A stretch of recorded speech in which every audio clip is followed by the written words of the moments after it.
All right, hello everybody. Bro, It's down, too man. loud. Okay, let me put the gain down. There you go.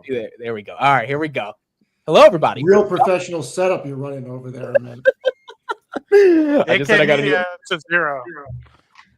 Welcome to the 2024 Stock Market Awards. I'm here today with an all-star panel of stock market equity analysts. We've got Matt Money with me. We've got Chris Patel with me. We got Dividend Streams with me, and we've got friend of the channel, Dougie Dallas, who has been on multiple streams lately, and he's here with us today. How are you guys doing? Great. Doing fantastic. Oh God, there's an echo. Who's the person? Okay, didn't work. Maybe there isn't an echo anymore. Okay. Maybe there's one. Okay, good. Steve, how are you doing? I'm doing well. How about you? I'm doing great. I'm doing fantastic. All right, so how's this gonna work? We have a ton of topics. I think how many do I have? I have 12 of them. And we're gonna go through each of them. Everyone's gonna have their chance to give an answer to them. For you guys in the chat, you can participate as well. Just as soon as I say out the question, we'll read some of your guys' answers in the chat as well. And we're gonna go around the horn. Goodness gracious, around the horn. And we're gonna try to figure this stuff out. See, this is I can't talk. Someone was on the hub right before you joined. I was gonna say he was watching PTI. You know, I haven't watched in a while. I did have a Mike's Hard Lemonade though before this, so maybe that's the that's a little bit of the buzz. You know, even though everyone's gonna make Give fun me of a second. I'm gonna change my title. I'm gonna get rid of the H1B thing. It's probably gonna trigger some people. So let me just get rid of that. This is what happens when I do Mike's Hard, dude. This is I get buzzed. So there you go. All right. So we'll get started. We'll wait till Chris will be back in the middle of this, but let's get started with the first topic, which is best comeback stock of the year. Best comeback stock of the year. So the way I define this is a company that you didn't expect to kind of revive itself from the ashes, but it's here today. So we'll start with Doug. What's your answer to this one? Man, this was a fun one to go over. I told my wife what the categories were, and I actually got her to engage in stock market talk. So that was already a lot of fun. But for me, I think there's some plays in here that are going to be kind of common amongst a lot of our followers. But when I looked at the charts, Carvana jumps off the page at you. Good one. It's a good one. Especially if you look at the time frame of the actual year starting in January. You know, a lot of these companies had their run starting in November. So Carvana's kind of started in actual January of this year.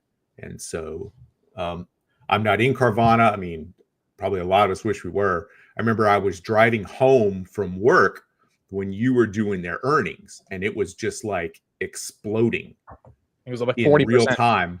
Yeah, like in one day. So there's some other really popular options on here that I thought I would be choosing to start with. And it just, when I actually started looking at it, I think it was Carvana. I mean, another one. I mean, we can talk more later. I'll let everybody else get their answers. Y'all not gonna mention Hood? Hood is like, hold on, that's mine. You're gonna steal my choice? You're gonna steal mine? You could have, bro. It could be the same. I gotta think of a different one now. All right, so me, Matt, and Chris basically agree on Hood. All right, so Chris, what's the reason for Hood for you? I mean, so fundamentally, they had a lot of PR issues post that whole thing with the taking away the buy button and all that stuff. But essentially, the product is amazing, and I know a lot of people early on in the year they said that, Robinhood doesn't have a moat. And UI is not a moat. Well, clearly UI is a moat because there's so many people signing up for it. And the rate at which these guys are creating products around the platform are starting to become more and more really user friendly. And the thing is, like, when they listen to their users, they're actually creating things that they want. Like, so the biggest thing that for me that I really liked that they implemented was the tax lot selling. Right? Where you can actually control the selling based on the tax lot. So this way you can be tax efficient. So that was a really big missing thing for me. So as I'm looking at Robinhood, essentially, when it first started, it was a lot more like a retail shareholder, retail driven company.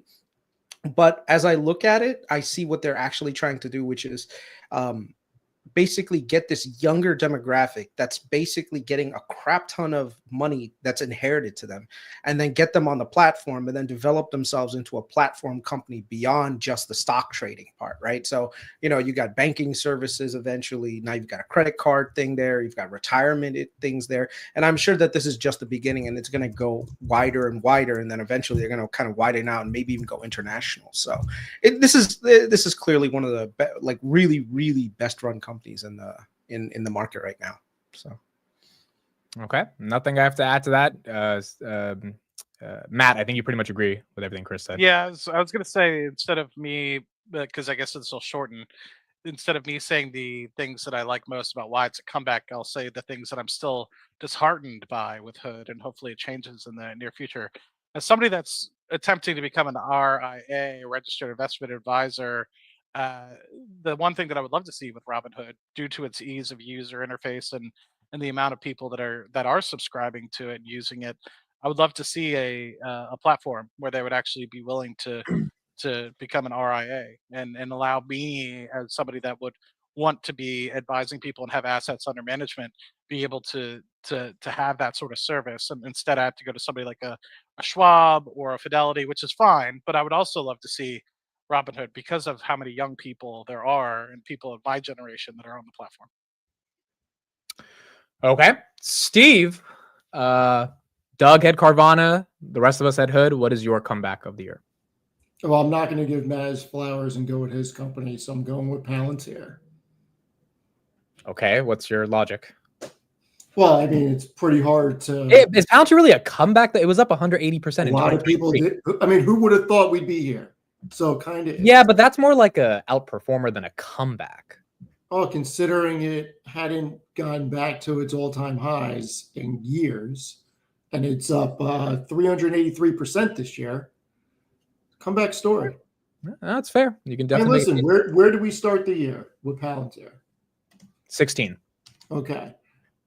Significantly lower than where it was in 21. Correct. So this is a comeback story. All right, that's our first topic, best comeback story or best comeback stock of the year. Second one is top 5 CEOs of 2024. Can we make a rule to exclude one person so we all don't say the same thing? No. Nick Kugraja? We can't say it. Because we're all probably going to have the same guy. So let's to streamline this as well, let's try to limit it to like a minute 30 for everybody, just so we don't have because we got a lot of people to get through. So we'll start with you, Steve. Who are your top 5 CEOs? You got to go with Elon. I mean, he's running 5 companies right now. It's very hard to go with anybody else, even though there's a lot of great candidates out there. And if we would have excluded him, I would have certainly went with somebody else. But if we're not, I'm taking Elon. It's just Elon? You don't have another 4? Or just Elon's your... Oh, it's top 5 CEOs? Mm-hmm. Elon, number 1, and then Jensen, Jassy, put Noto in there, and Zucks? Yeah, I think I would put Zuck in there. Okay. Chris, your top 5? So if we're doing this purely based on stock price, it's just performance as a CEO. That's the metric. I'd say we'd have to look. I'm going to try to be a little bit more differentiated than these guys because I'm pretty sure everyone's going to say the same name. So one of the people I'd say is the CEO of Carnival Cruise Lines, because I've been following Carnival for a while, and Carnival and also the CEO of Royal Caribbean. Wait, what's his name? What's his name? What's the CEO's name? It's like on the top of my tongue, but I can't. Top CEO of the year, and you don't know his name. This is great. I love it. No, I know his face, but the thing is, he's not one of those that you hear every single. How much money do you have in Carnival Cruise, and you don't know the CEO's name? You know what? I should know this. But well, considering their options, he's obviously not that long because not pretty long for the next 2 years, that's for sure. Yeah, no, but the reason why is because this industry was completely dead. Okay, like you're talking about high levels of debt, high levels of all sorts of other issues that basically the entire industry dealt with. And all three of these CEOs, they came together, they rebuilt their entire base. They got the consumers back to feeling safe again to go on cruises, right? A lot of them were able to get back to free cash flow levels. And now they're in a point where they're generating more free cash flow, deleveraging and growing. So not only is it just the CEOs, but the industry leaders in all three that have done really well. So that's one thing that I'll say. Another CEO, even though I'll hate to say it, you got to give it up to Alex Karp. He somehow finagled his way into getting the vision out there. And so a lot of people believed in it. And that's one of the things that you have to do as a CEO. Not only do you have to create shareholder value via, producing better returns, but then you also have to do it via, like getting shareholder enthusiasm, right? So you got to remember, half the job of a CEO is to make sure that the company is doing well, but then also the shareholder value is being maximized and being recognized by the market. So that's the one thing you got to give the guy. He's gone on CNBC so many times. Every time he's come up against anything, he's been able to explain it pretty well. He's been able to jar up enthusiasm behind the stock, and and the shareholders are being rightly rewarded for that. So All right, another so one is Carnival Cruise Guy. Yeah. Give me 3 more, then we'll move on. Hawk Tan from Broadcom. Broadcom, very efficient operator. Saw a lot of things ahead of his time when it came to AI, and basically now Broadcom pretty much. Chris, just give me the 3 names because we don't got to explain each one because then. Oh, right. Okay. Elon is probably another one, and last but not least, I'm gonna have to think about the last one. I think those 4 are the ones that really come to mind, but I'll come up with the last one. Yeah. Okay, Doug, top 5 CEOs. So Elon of SpaceX, if SpaceX was all alone. Elon of XAI, if XAI was all alone. Elon of Tesla, if Tesla was all alone. That's a good answer. It's a good answer. Hillary Super, Victoria's Secret, has flipped that company, totally changed its direction. Doug McMillan has just printed money on something that every single person takes total disrespect of, and that's Walmart. And then now you got it. You got 3 Palmer, Elon, and Doug, then and then Palmer Luckey. That's a good one. That's a good one. I'll go with Palmer Luckey for my 5th one. He took a company nobody had heard of at the beginning of the year, and he has them as one of the companies ready to rock and roll in 2025. All right, I'll do my 5 real quick, then we'll go to Steve. I have Elon Musk. I have Alex Karp. I have Jensen Huang. I have Vlad Tenev, that I'm surprised no one said yet. And I got to give it to Peter Beck. I was debating Peter Beck versus Michael Saylor. I think you got to give some love to Michael Saylor for what he's done, but Peter Beck is just unbelievable execution on Rock Lab, so he's up there for me. Steve, your top 5. I already gave mine. It's Matt. Oh, you already gave it. Matt, your top 5. Sure, I'll start with Sir Peter Beck. Obviously, a great operator, Rocket Lab. Excited to see what happens next with that. Elon, I have to give credit to him. He's obviously running multiple companies, doing phenomenally. One that I was also thinking about as well, Christine Barron from Dutch Bros. I think she's done a good job coming in from COO into CEO and has hit the ground running. And I'm curious to see how they go into 2025. And then another one was crap. I think Sundar deserves a shout out based off of the adversity that he saw throughout the year. I think a lot of people gave him a lot of shit early in 24, and I get that. I understand there was hiccups, but at the end of the day, the company's still moving like a mountain going through the ocean. So continuing to do big things. And I don't really have a 5th one, but those are the ones that immediately come to my mind with respect to my portfolio. So one thing quickly, Josh Weinstein is the CEO of Carnival Cruise Line. So he took over in 2022. And Did you so just make that up? That's a character I have Entourage. No, that's a real name, Josh Weinstein. Wow. No. The one thing I was going to say Sundar Pichai, but the only reason why I didn't is because I think he is going to be the one that shows a lot of people in 2025 the power of Google, because he's really, really accelerating a lot of developments around it. And so some people said, oh, he's a terrible CEO. He got caught flat-footed with this AI thing, and Microsoft is just going to partner with OpenAI and they're just going to run with things. And the number of new products I'm seeing out of Google these days, and at the same time, Sundar is actually like getting a lot more in tune with the business. So I think we'll see. One sleeper for comeback story of the year that none of us mentioned, which I think we kind of had to, is CrowdStrike. CrowdStrike was deemed to be dead the day their incident happened by a lot of people, and they ended up being stronger than ever. So I think CrowdStrike's up there for best comeback of the year. A lot Made a of couple people grand. don't understand what it takes to switch from a company like CrowdStrike. It was weird. George Kurtz. And he's a founder. He is a founder. All right, number 3. So we did comeback story of the year, top 5 CEOs. Number 3 is biggest loser of 2024. It could be a stock. It could be a company. That stock went up, but it's still a loser. However you interpret losing, what is your biggest loser this year? Let's start with Matt Money. Oh man, you're gonna start with me. Matty Capital is the biggest loser. No, If you want some time to think, I can come back to you. yeah, let me give me some time to think. I forgot about writing Okay, this. let's do Doug. What do you got? Biggest loser is easy. That's C3 AI. At the beginning of 2024, everybody thought they were the real deal, and Palantir was the younger brother who was a little dumb and maybe fake black box.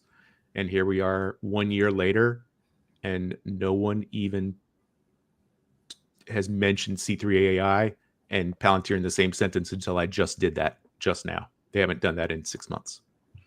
They are destroyed. All right, stock is up 24% this year, but your argument is that they're nowhere near the Palantirs of the world. So it's a fair point. Steve, your biggest loser. So I should have looked at all these categories beforehand, so I didn't come into this cold, but Intel is the biggest loser this year.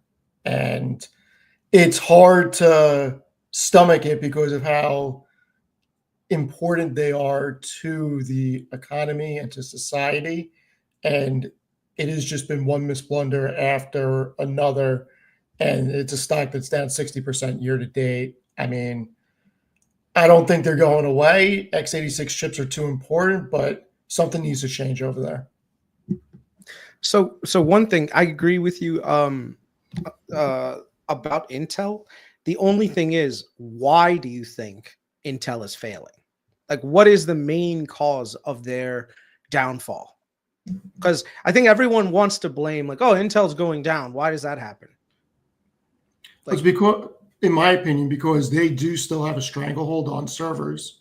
I don't care what anybody says. ARM is not taking over servers. Look at the data. They're not. The biggest problem with Intel right now is that their foundry business is bleeding so much money, they can't get the costs under control. That's a fair point. Huge quality problems at Intel too on their retail and consumer sector. Huge quality problems. For me, when I look at Intel, it really comes down to they really missed the ball with EUV lithography. And this was like over 10 years ago. This isn't like, oh, they just missed it today. They missed that with, like, they're literally were the guys who invented EUV lithography, right? So they missed that a long time ago. And that is one of the main reasons why they're facing a lot of the challenges right now. The other thing is, I think their pivot to the foundry business where they want to create more foundries here, and it's all being subsidized by, Uncle Sam. Not all, but a lot of it's being subsidized by Uncle Sam. It's going to be much longer path to recovery than people think, and I think Intel still has, some room, but they're clearly being disrupted by ARM. Honestly, it's just a fact. I'm sorry. Like Microsoft, even so, like right now, you look at what happened with Intel. Intel used to be the dominant chip manufacturer for Apple, right? With Apple computers, they used to be in every Apple iMac and iPad and all this other stuff. What happened? Apple went custom silicon. They went with their own direction. Now, why did they go custom silicon? Because they weren't getting what they needed from Intel. So Apple said, screw it, we'll just go ourselves in our own direction. So a lot of times what happens is if you give your customers a reason to innovate, they will innovate and they will cut you out of the loop. So that's exactly what happened. So I'd say, Intel, Yeah. At the same time, Chris, Apple cut out NVIDIA, then they cut out AMD on the graphics side. They decided to design everything individually. It's Right, but not the point, just cutting out Intel. And no, ARM's the point revenue is, is a 15th of Intel's. well, remember, ARM is not actually building any chips; they're just designing. I know. Right? They're just designing. Right. So I'm just saying that everybody seems to think that ARM is going to take over laptops and desktops. Not happening.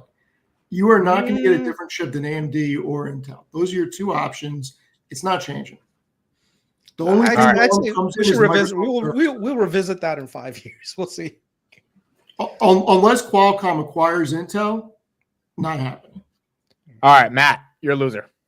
So the first thing I wanted to state, and then I'm changing my mind, obviously, is Frank Slootman, just so I could piss off Chris. And then in reality, the person I'm going to go with is Chris Kemp from Astra. For those that people don't know, Astra was a SPAC back in 2020, 2021 for launch services, a direct competitor with Rocket Lab. They've obviously lost that race and have lost 99% of their value, went private for less than $100 million.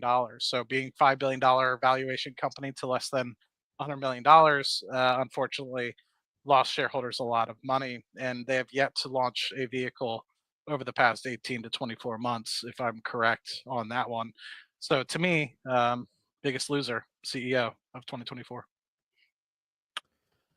I am going with the Bitcoin miners. They are the biggest losers. In particular, I think CleanSpark is the biggest loser.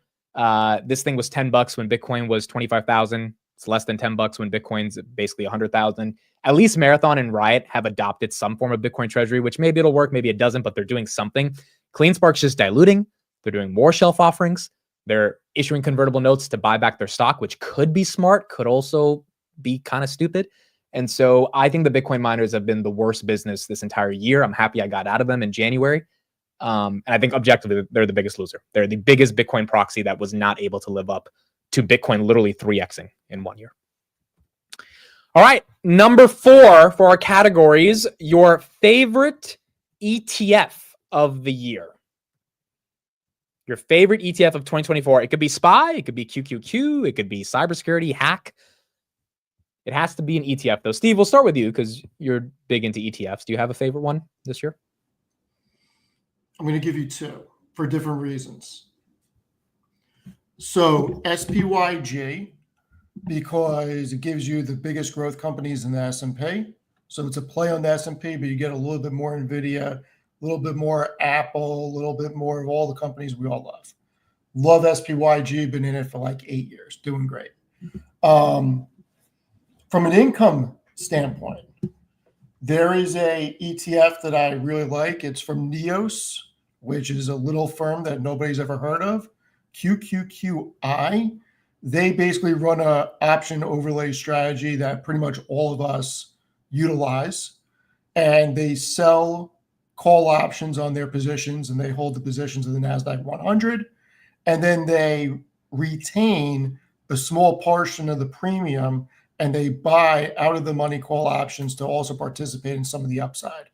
So it's a very interesting ETF. It's on pace to generate about 13.5 or 14% yield in its first 12 months.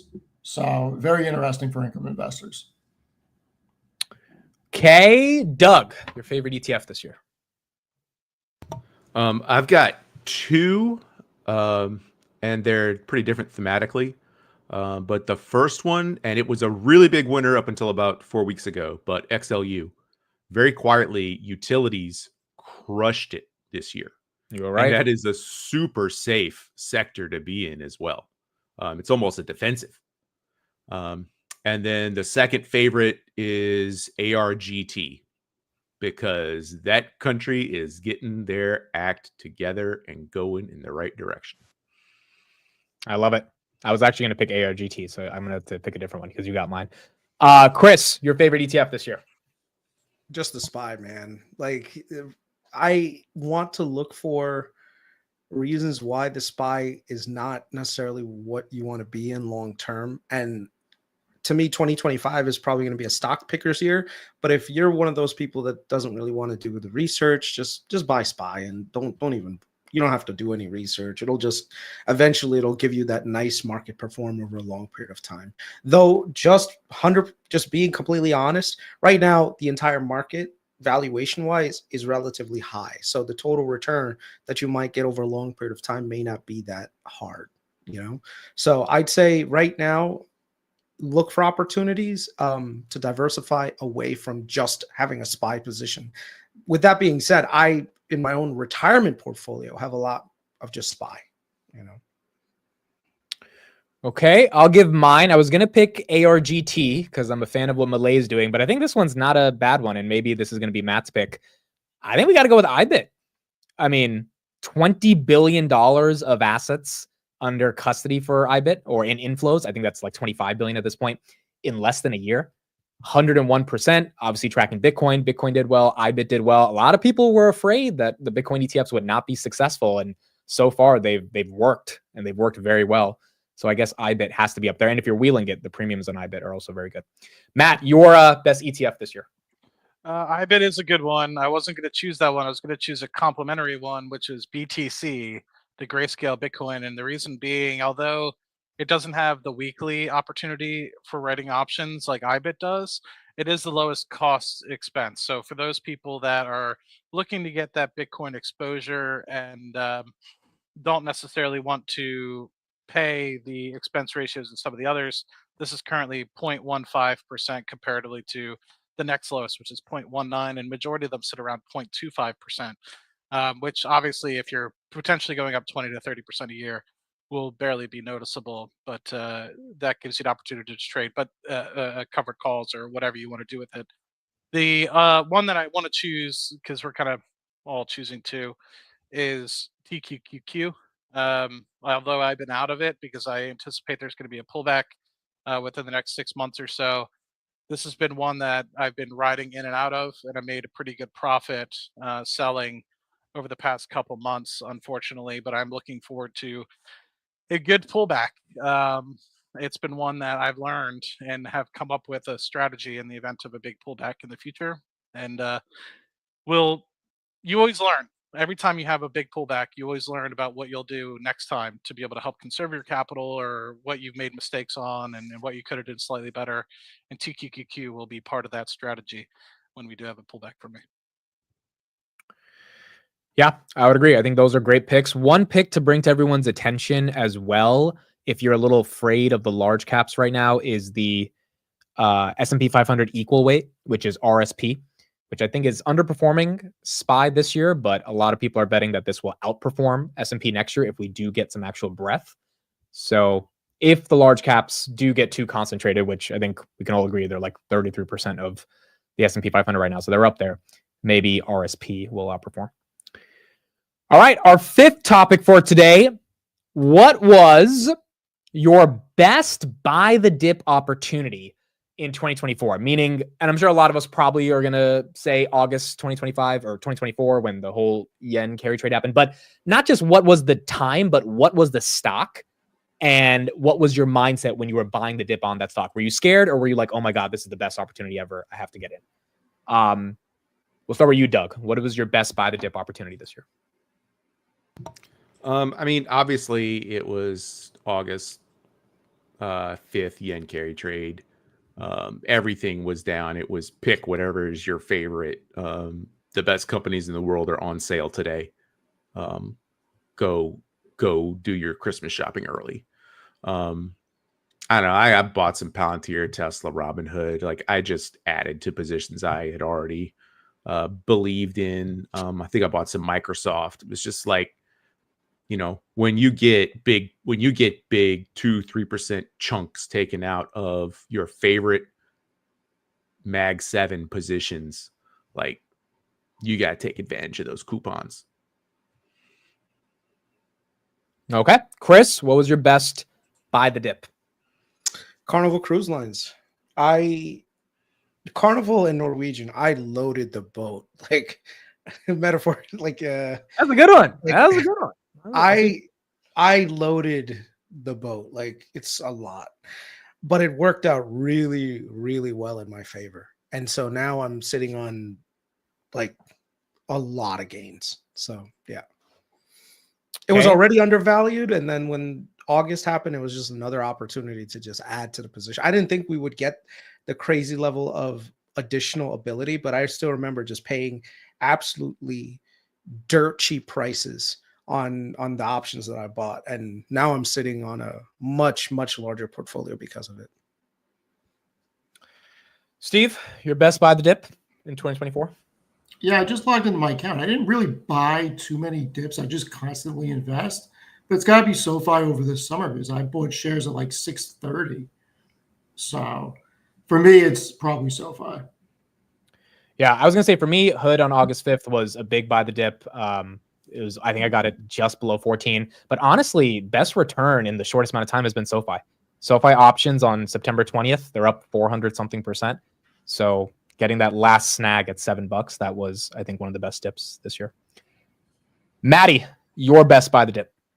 So January 2024, Rocket Lab is trading at $5.40. It dipped down to the 350 range, $3.50 range, which is a 35% retracement. And with that, I picked up a couple thousand shares at that bottom. So I didn't exactly get the perfect bottom, but the shares that I did pick up, there's a tranche that are up 600%, 650%, 660% for the year, and it will continue to do well in 2025 and 2026. So very happy that I had the forethought to pick that up.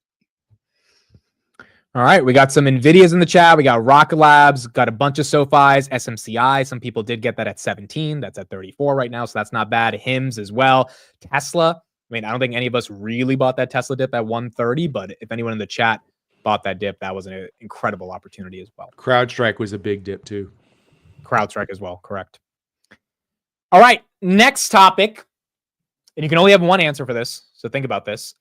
What is the biggest theme in your mind as an investor going into 2025? Large caps versus small caps, interest rates versus inflation. Like what are, if you had to sum it up in a sentence, what is the theme? And then you can elaborate more, but what is the question on your mind that's the most important for next year?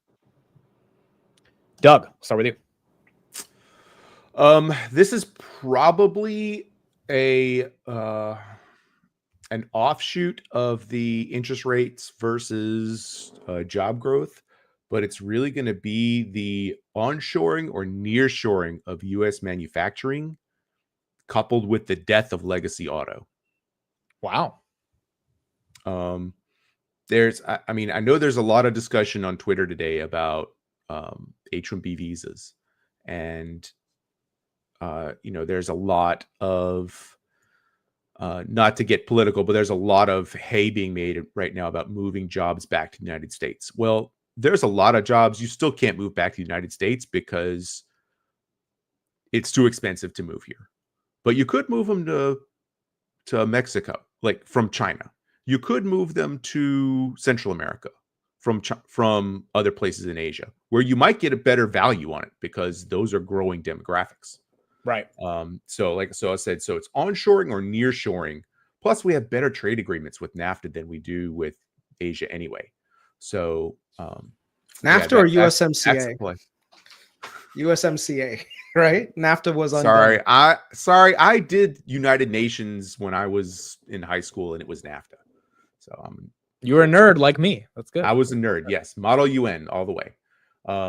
Anyway, but onshoring of the U.S. like manufacturing has to come back to the United States. That's what the president-elect promised. That's what he has to deliver on. He can ship every illegal immigrant out if whatever he wants to, but if he doesn't bring the manufacturing jobs back, his base will feel like he let them down. Okay, I'll go next. I'll be quick. I think I have a bunch in my head, but because I want to stick to one, I think robotics. I think humanoid robotics 2025 is going to be the year. There's a lot of progress in the space by a lot of players. I think Tesla hopefully is one of them, but I do think Tesla is going to announce something, even if it's not, the biggest announcement in the world. They're going to announce enough for Wall Street to at least start to get really curious about what the hell is going on with Optimus. So I think one of the biggest manifestations of AI and the use cases of it, which are self-driving and robotics, next year, 2025, that should be a much bigger theme. Steve, What's the biggest topic in your mind next year? There's two, unfortunately. Okay.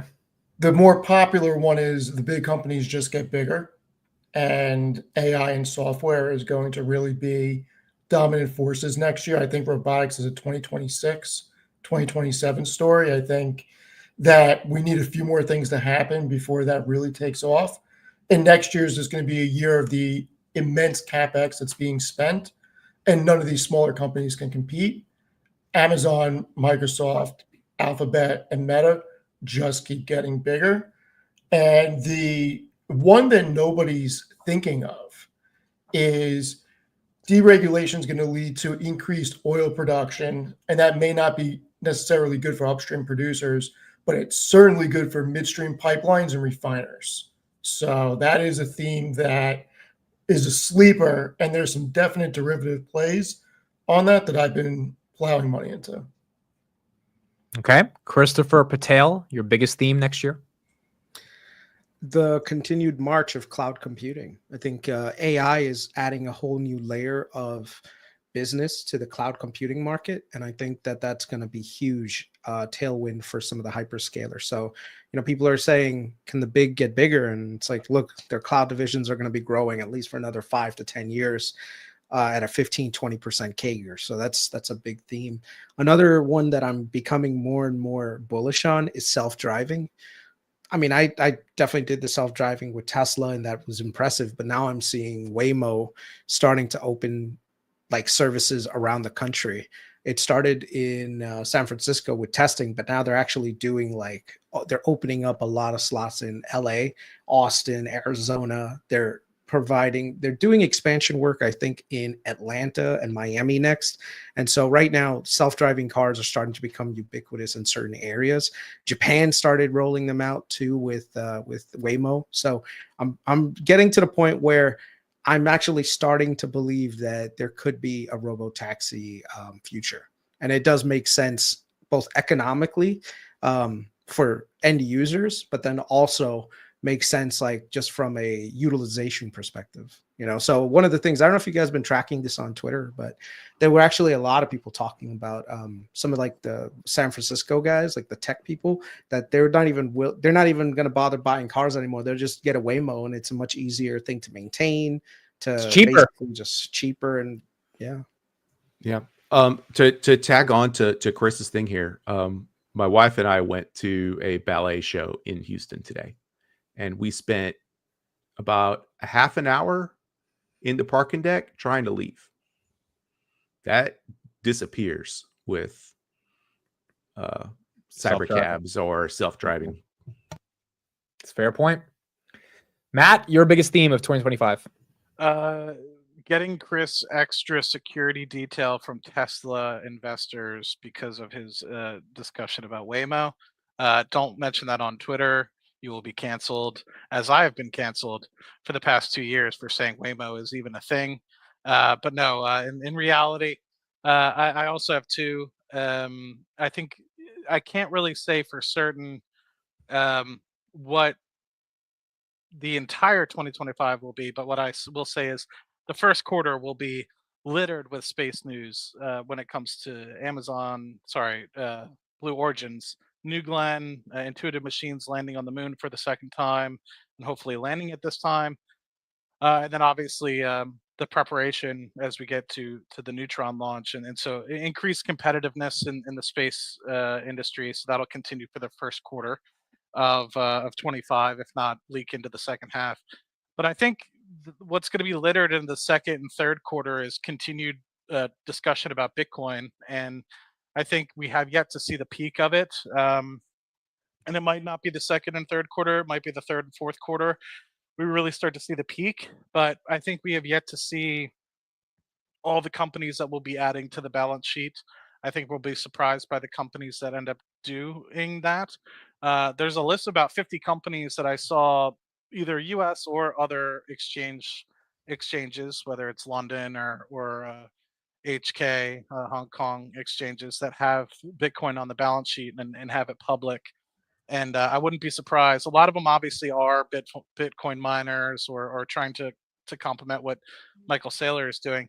but I think that there will be many other companies that we will start to see come out of the woodwork that want to implement this strategy.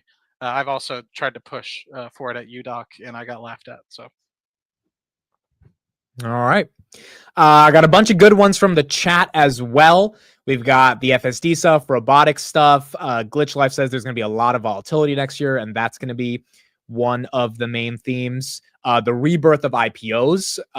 We're actually going to have a topic on that as well in a second. So that's going to be a lot of stuff. M&A agents are going to be big next year. All these AI workflow stuff. The 10-year at 4.5, maybe pushing 5%. That might be a theme, at least for the first 5 months. Shelter inflation coming down to get CPI to come down. So there's going to be a lot of themes to discuss going into next year. Quantum computing, which came out in the past 2 months, apparently. So we definitely have a ton of themes going into 2025. All right. Our 7th topic for today. Chris is going to take a long time to give his answer for this one. So I'll make sure I put Chris on the spot and he gets to go first. You only get one. What is your favorite Mag 7? Google. Don't even. I'm not going to explain again. Google. I'll just call it a day. There you go. You don't want to elaborate? Nothing. Nope. No, we did that like 4 times the last week, so I'm fine. Just Google. That's it. All right. Steve, what's your favorite Mag 7? As much as I love Alphabet, and as much as it is the most undervalued Mag 7 in the Mag 7, I'm going with Jensen and NVIDIA because they are on track to beat Apple next year in profitability, and they have 89% EPS growth in the works for the next 2 years, according to more than 40 analysts. They have more EPS growth than all the rest of the Mag 7. They could become the most profitable company in the market, and they are a strong candidate to be the first company to $5 trillion market cap. So it's NVIDIA. Okay, I'm going to put a poll in the chat. I only get 4 options, guys. So I'm going to put Tesla, NVIDIA, Google, and let's put Meta in there. I only get 4 options. Otherwise, I'll put 7. But out of these 4, what would be your favorite one? Doug, what's your favorite Mag 7 next year? Somebody just said it. Tesla's my favorite, but it's expensive. So my favorite is Netflix banging its way back into the prime time. Wow. Are you being a little bit of a prisoner of the moment here because they're having some good games on Christmas, or you really believe this? No, I think look, it used to be the FANG for a reason. And Netflix is, everybody else in the streaming space is dying. Maybe with the exception of Disney. That's another, you skipped a question, but that's another topic. But yeah, I think Netflix. Would you buy Netflix stock? Storm is back in. I would probably not, but I would be happy to watch it run because I think it's good. Matt, your favorite Mag 7 next year? So because Chris said Google, I was kind of battling myself between the two. I'm going to say Alphabet. I think they're going to top $725 billion in revenue. And their earnings is going to grow 20 to 25%. I think that Google will struggle a little bit, but will be offset partly, if not wholly, by their cloud business, of course. I just think Amazon is just on a complete tear. We'll see the price to earnings finally dip into the 30s, mid 30s, hopefully. But if it becomes a hot market, I believe that we could see it still hang out in the 40s, which will be positive for shareholders as the price will explode. What I will say is that they still, in my opinion, are while they have gained efficiencies and while they have done good work with respect to getting their net margins up and their operating margins up, they still have a lot of room to play with that. And will 2025 be the year where they start to climb closer to a 15% operating margin, I guess is my question. So. Okay, so I had 2. By the way, guys, Chris will be back in just a second. He's just helping his wife with some stuff. I'm stuck between Tesla and Amazon, and I'm going with Tesla because I think they are going to have a monster 2025. I know the stock is up like crazy. I know it's probably extended, and Amazon's going to be that slow compounder over the next 2.5 years. That's probably going to get to 350, 400.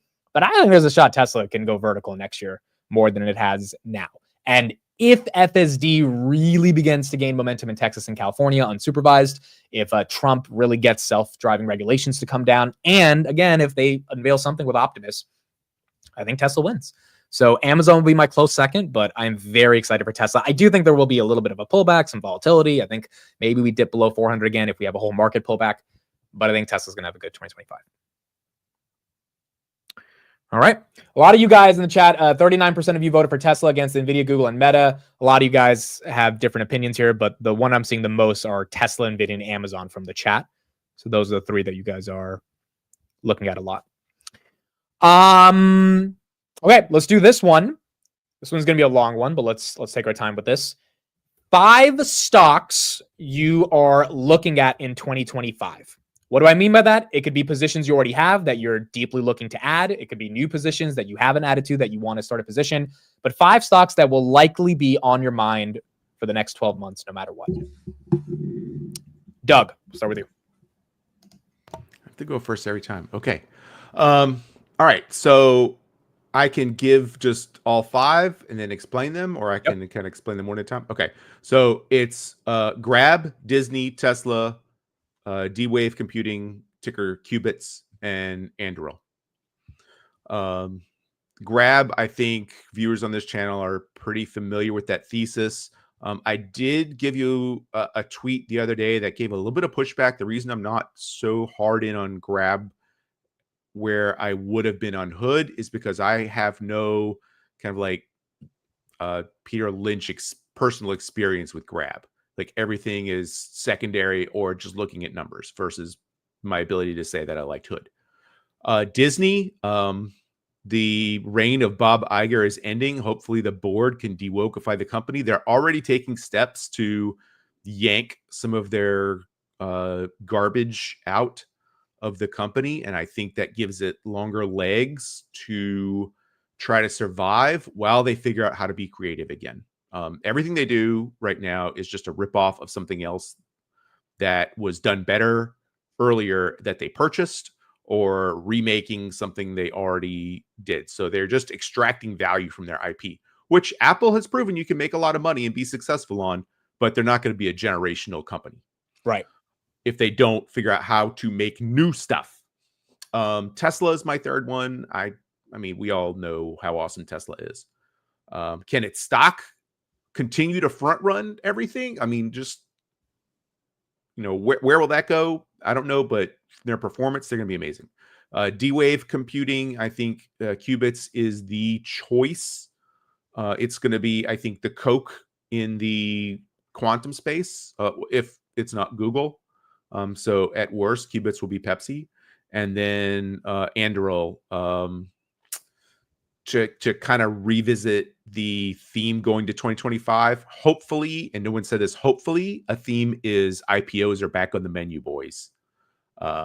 And if we do get IPOs, Anduril will be a very hotly anticipated one, although it might not be 2025, it might be 26, but it's coming. So you seem kind of excited for Anduril, Doug, for some reason. Yeah. You're very excited for Anduril. Okay, Steve, your top 5 next year. Well, I will say, while Anduril is not in my 5 because it's not public, the day it goes public, I'm going to invest in it no matter what the price is, even if I don't buy a lot, because I just love the company. The 5 I'm looking at may be a bit different than everybody else's. The first one is Schlumberger. So this is a company that is deeply depressed. I think it's misunderstood. It's grouped in with a lot of unpopular companies.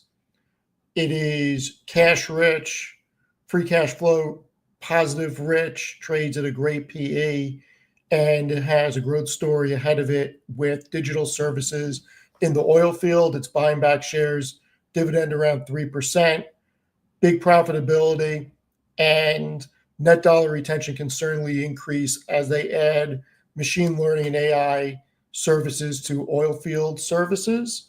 And when you think about deregulation and the potential for crude production to increase, oil field services is going to be a big story that people are sleeping on. Same with pipelines. So SLB, because that field hasn't moved, pipelines have all moved a lot this year, so I'm not going to put them in there. I think Black continues to do what it's doing, and I wouldn't be surprised if Black goes to 125 to 150 next year, if not higher. I think that this is a company that has huge potential if the economy does what it seems like it's going to do, because not only will they bid from pro crypto regulation with Cash App, they're going to benefit from a booming economy because of merchant services. So really like that play right here. And they turn the corner on profitability. For a turnaround story, as much as I would love to say Intel, I'm going to put a company in there that I despise, Nike, because I think that they have the potential, when you really go through the financials, to really turn around, and it could be undervalued right here. It could be a good opportunity. And then the two that are going to be more popular are NVIDIA, for the reasons I said before, and then SoFi. SoFi because I think 2025 becomes the year of the RFPs. I think they'll finally win some RFPs and announce them, and they'll have huge ramifications. And SoFi will be provided with a hybrid or a tech multiple, because everybody will understand what they've built. They're not just a bank, and that's the last bear case that goes away. And when the narrative gets out there at the analyst that SoFi is now powering several financial institutions, and they're about to be powering more. And not only are they saving money by owning the entire back end and using their own profit, but they're generating reoccurring revenue from their competitors. This becomes a no-brainer. Okay. So you got Slumberger, Nike, NVIDIA, SoFi, and then Square. Matt, your top 5 for next year. Top 5. So the easiest one will be Rocket Lab. I think that there's a lot of catalysts to come in 2025 and early 26. And so I think we're going to set ourselves up for that one. So that one's easy. Whether you want to say IBIT or BTC as a Bitcoin proxy, I think both is going to be fine. I'm trading puts, or selling puts rather, on IBIT, and then putting the long-term holdings into BTC. And I also have some long calls on IBIT as well. So I don't want to get too much into that. Just Bitcoin in respect for that. I think there's some weight to go into that for 2025. There's two for oil. One being a services play, which I haven't nailed down as of yet, but I'm thinking Liberty. I like Steve Schlumberger play. There's a few others that I need to choose, and then I'm trying to decide. And it might end up being 3 for oil if the setup is appropriate. That I'm looking at, one being a super major, and then one being kind of just like a normal independent oil and gas company. But the ones that are really striking me at the moment, Cosmos as well as Devon, both are down pretty substantially. And so depending on what the financials look like, if the environment continues to worsen, those might be ones that I look at, but I haven't decided which. And then I guess verdict is out as to who I would choose. And then the super major would be Total Energies. I think they're doing a lot of great things with respect to their international oil and gas, but also they're diversifying very well into the renewables and gas and power space, and continue to do extremely well with that. So those are probably 3, 4, and 5. 2, 3, 4. And then I said Rocket Lab. I said Bitcoin. I said 2 oil and gas. I guess I would say Alphabet or Amazon. I'm not exactly too sure. Probably both. And I know that's way more than 5, but that's kind of the themes that I'm going with respect to next year. Obviously, you have my high spec or less speculative now, Rocket Lab. You have the sure things, which are Amazon, Alphabet. You have Bitcoin, which is going to be peaky in 25 and probably come off in 26. And then you have hopefully an emerging opportunity with potentially oil and gas environment continuing to worsen, and so an opportunity for a swing trade. Okay. I'll do my 5, and then we'll get to you, Chris. The topic is top 5 stocks you're looking at in 2025. One is Grab. I think this is a financial services company that is using ride hailing to attract users, but it's not actually a ride hailing company. So that's a big one going into next year. 2 is Reddit. I think Reddit's stretched right here at this valuation, but I do think Reddit has a data moat and they're growing users better than any of the other large network effect companies simply because people actually like the content on Reddit and the algorithms are getting better with AI. So I do think Reddit's going to be interesting next year. Shopify, I've been interested in this company for like a decade at this point, never invested, probably expensive right here. Would love to have a pullback into the 85s or 90s, but I do think it's one of those names where you sleep well at night because e-commerce is not going anywhere and Shopify execution is just beyond any of the other e-com platform companies. Fourth one is Lennar. I was talking to Steve about this one. If mortgage rates finally come down, if this 10-year stops being stubborn, Zillow, Open Door, these real estate plays, Redfin might get a bid. Lennar, I think, is my favorite out of the real estate companies just because they're like an actual company and they know how to execute. They just need a better rate environment in order for this to work. I think Zillow's up there as well, but Zillow's valuation is not as enticing to me as Lennar's. So that's number 4. And the number 5, honestly, is SoFi.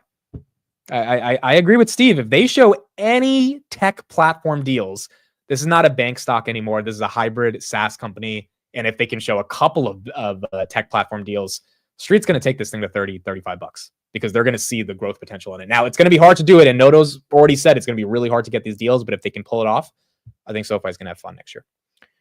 Chris, your top 5 for 2025. So I'd say number 1 is definitely Google. That's without a doubt. Number 2 is still the cruise lines. I think there's still a lot of upside to go with them. They're improving their free cash flow. They're going to reinvest that money back into reducing debt. So cruise lines are another area. Believe it or not, I don't have too many other places right now. Like they're just the market is 3 more names that are interesting. Amazon. Amazon's a good one also, but that's like number 3 on the list. And I don't know. The last 2 I'm unsure of. So I'm not going to, I think right now I'm really, really waiting on the Trump administration and how they do stuff. Like a lot of the stuff that we're saying right now, we're literally talking into a black hole because you don't know what's going to happen in January.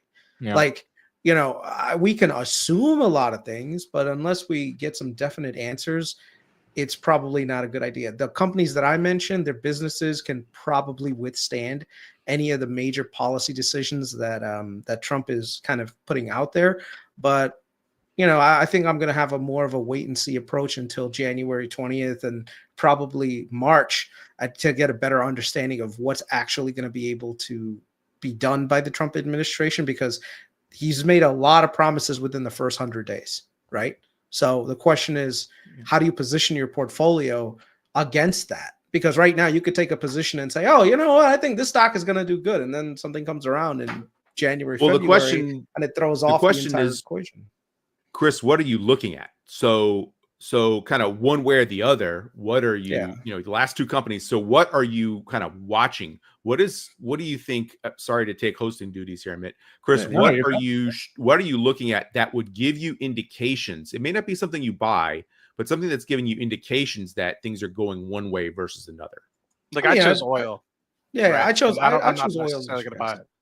Yeah, I choose oil and natural gas. Like for me, natural gas, like our next decade play is the one that I'd probably go with. And then last but not least, I'd say that commercial real estate, even though it's taken a bit of a hit, there are still opportunities if you're willing to look through the dirt pile to find those great value plays that are out there. So. All right. Here's our next topic. Before we get to that, thank you to the 750 people that are here with us tonight on a Saturday night discussing the 2024 stock awards. Hopefully everyone's doing well and everyone's having a good holiday with their family. One IPO to buy, which one? So I did this on my market close the other day. I didn't put this on the list, but I think it's a good one for us to do. These are the companies that could IPO next year. If you had to pick one of them, and same thing for the chat, Anduril's not on this list, by the way, so you guys can't say Anduril. Which would it be? I'll go first because you guys are seeing this list for the first time. I would pick Gusto. So Gusto is a payroll HR company that actually does a lot. Steve, you're nodding your head, but all of these companies. Here's my logic. Number 1, I've used Gusto before. Incredible platform, works very well, good with payrolls. Number 2, Gusto got last valued at $9.5 billion. I think maybe they IPO at 15 billion. The rest of these names are going to be the most overvalued names in the market when they Say IPO. again what they do. You know, Rubrik is already public, right? Yeah, that's a mistake. That's a mistake. Okay. You said payroll and HR, right? Yeah. Good luck. I don't know what that means. The amount of competition in that space and solid competition. Well, why are they worth $10 billion right now then? Have you seen the financials? Because I haven't. And the valuation is one thing. But you can't say the valuation's crazy. Financials come out. I have used a lot of these systems. Okay. I've used several HRIS systems and I've used several full-blown ERPs. Good luck competing with Workday. No, hold on. What do you mean good luck? They're going public for a reason. They've obviously carved out their own niche of the market if they're going to go raise public. Money. They're going public to raise money. Good luck competing with ADP. Good luck competing with Paycom. Good luck competing with Microsoft Dynamics, which is really trying to make a push into it. And Oracle.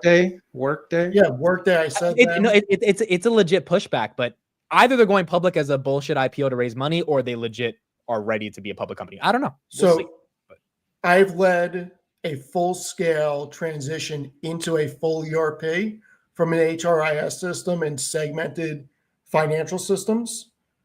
Let me tell you, to get any mid to large size company to move off of their SaaS system that does their HR and financials is a huge push. This is not a Palantir 2-week moving.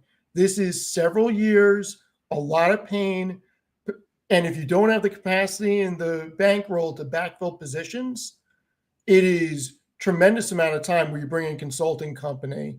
And it is something I wish on nobody. And once you get comfortable with one of these systems and you're a multi-thousand person company, the chances of you moving, something has to go so wrong to move that's not even in the conversation.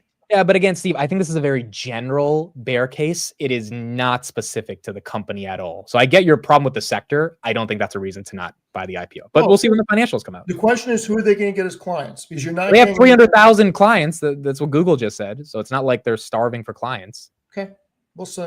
Oh, yeah, 300,000 businesses. That's not a horrible business, in my opinion. We'll see. All right, so Steve, let's go with you. Which one would you pick out of this list? Got Databricks, Stripe, Chime, Notion, Klarna, Discord. I mean, without seeing the financials, it's hard. I mean, I'll go with the obvious one, Stripe, at that point. But I'd like to see financials on these. It's too hard without actually knowing. Because Databricks is interesting. Stripe's interesting. But without seeing financials, it's too hard. Okay. Chris, which one would you pick? I'd say probably either Figma or Canva, because I think Adobe is being somewhat stripped out, and a lot of people are like falling into that category. So I'd say those two. I would go with Canva or Figma, but I think their valuations are going to be up there. Maybe not Figma, but Canva raised at 40 billion in 2021. Hopefully it's below that, but if Canva's back at 40 billion, I think that's going to be expensive. Doug, which one of these would you like? I don't really know them. Without seeing financials, it's really hard. But I mean, the names that jump off the page at me are Databricks and Plaid. Wait, Plaid's on the list? Oh, I would have changed my name to. Well, I picked Plaid. I picked Plaid. I did not see Plaid there. I mean, a lot of people want to say Epic Games, but I think that in the whole industry is about to get flipped on its head again. But yeah, I think Plaid is just, I mean, they're a middleman who sits in the middle and they got to get paid somehow. They sit in the middle of everything. They sit in the middle of everything. Like, I don't know why PayPal doesn't just buy them and because say, this is what we do. But, anyway, so that would be what I picked there. There's another company that wasn't on there. I was kind of surprised to not see it based on some of the ones you can get at places like Hive and stuff, places for accredited investors. And I've been wanting to ask this question of Steve. Do you mind if I pose this as a little discussion topic? You got it. Steve, would you rather own shares in Ripple or XRP tokens? I mean, Ripple's such a phenomenal company. I'd have to look at the upside, but I mean, I still think XRP goes a lot higher. I mean, without knowing what Ripple would get a valuation of. I would have to say XRP at this point, but my mind could be changed. Basically, Steve has no idea what Ripple does. That's why he's saying XRP. So that's I know way more about what Ripple does than you do, and you need to get Brian Garlinghouse on here because he is the hero of the crypto industry. If there's ever been a hero of the crypto industry, everybody should hold. First of all, Brad Michael Garlinghouse Saylor is the such hero revere. of the. Brad has nothing on Michael. Okay, Mike Saylor is the one who's keeping this thing alive. So let's just make sure we all. You need to go get your head examined. If Bitcoin wasn't at 100,000, XRP would be like at 2 cents. You need to go get your head examined. Let's just chill on that. Can you share Garlinghouse that chart? is leading the fight on this. There's your chart for Ripple Labs pricing on Hive. Wow. Yeah, I mean, it's a phenomenal company. Okay, If Matt. they go IPO, I will buy it day one. Which one are you taking, Matt? I'm going to reverse Uno. There are several SPAC companies that have been listed over the past month, ranging from $75 to $250 million. And I'm curious to see if one of them will be using some of that capital to take some of these public, or what other companies will they be trying to take public? I know that not everyone enjoys SPACs, but I think a lot of us probably recognize SoFi and Rocket Lab. Those are two famous SPACs that have obviously de-SPACed several years ago and have actually turned into great investments. Not every SPAC ends up being dog shit and goes to zero. So I would be curious to see what names kind of come through. And I wouldn't be surprised, going back with what Dougie said, with respect to a lot of IPOs happening next year, maybe the return of the SPAC ends up being something now that we've kind of gotten past 3-4 years down the road. The whole SPAC finanza that happened in 2021, 2022. Okay. And yeah, I would have gone with Gusto or Plaid. I didn't see Plaid, but Plaid sits in the middle of every finance company API or any API where you have to connect to a bank. So that's an obvious one. They raised that 13 billion. I don't know if that's cheap because we don't have the financials, but if they IPO at 20 billion, I feel like Plaid's better than Stripe at 100 billion because we know Stripe's going to be expensive. I love how somebody said Definitely buy that in 2 years. No Chamath SPACs. Well, what do you think SoFi is? That's true. Yeah, it's still a Chamath spec. All right. Next category. Your favorite AI name of 2024. And second part to this question, the most important AI name, however you define that you were looking at in 2025. I'll go first. My favorite AI name of 2024 rhymes with Palantir. You know, I'll let you guys figure out what's that one. And then my favorite AI name going into 2025 rhymes with Palantir. Well, I don't know how it just rhymes with both of them so easily like that. But I think this is pretty obvious to me. Palantir, biggest AI enterprise software name this year, and I think they're going to have a pretty strong 2025 as well. Chris, what are you looking at next year? Google, man. Google with AI is just they're vertically integrated. They've got all the models. They're selling cloud computing. They're selling AI cloud stuff now. So, Google. Steve. So I want to be original, so I'm not going to say Palantir also, even though I agree with Amit. I'm going to go Salesforce because I think people are really underestimating how impactful AI agents are going to be across the Salesforce platform. I don't think people actually understand how embedded the largest companies and even the smallest companies are with Salesforce. And this is a sleeper, even though the stock market has completely turned around on it. I don't hate that one. Doug, your favorite AI name this year and favorite AI name next year?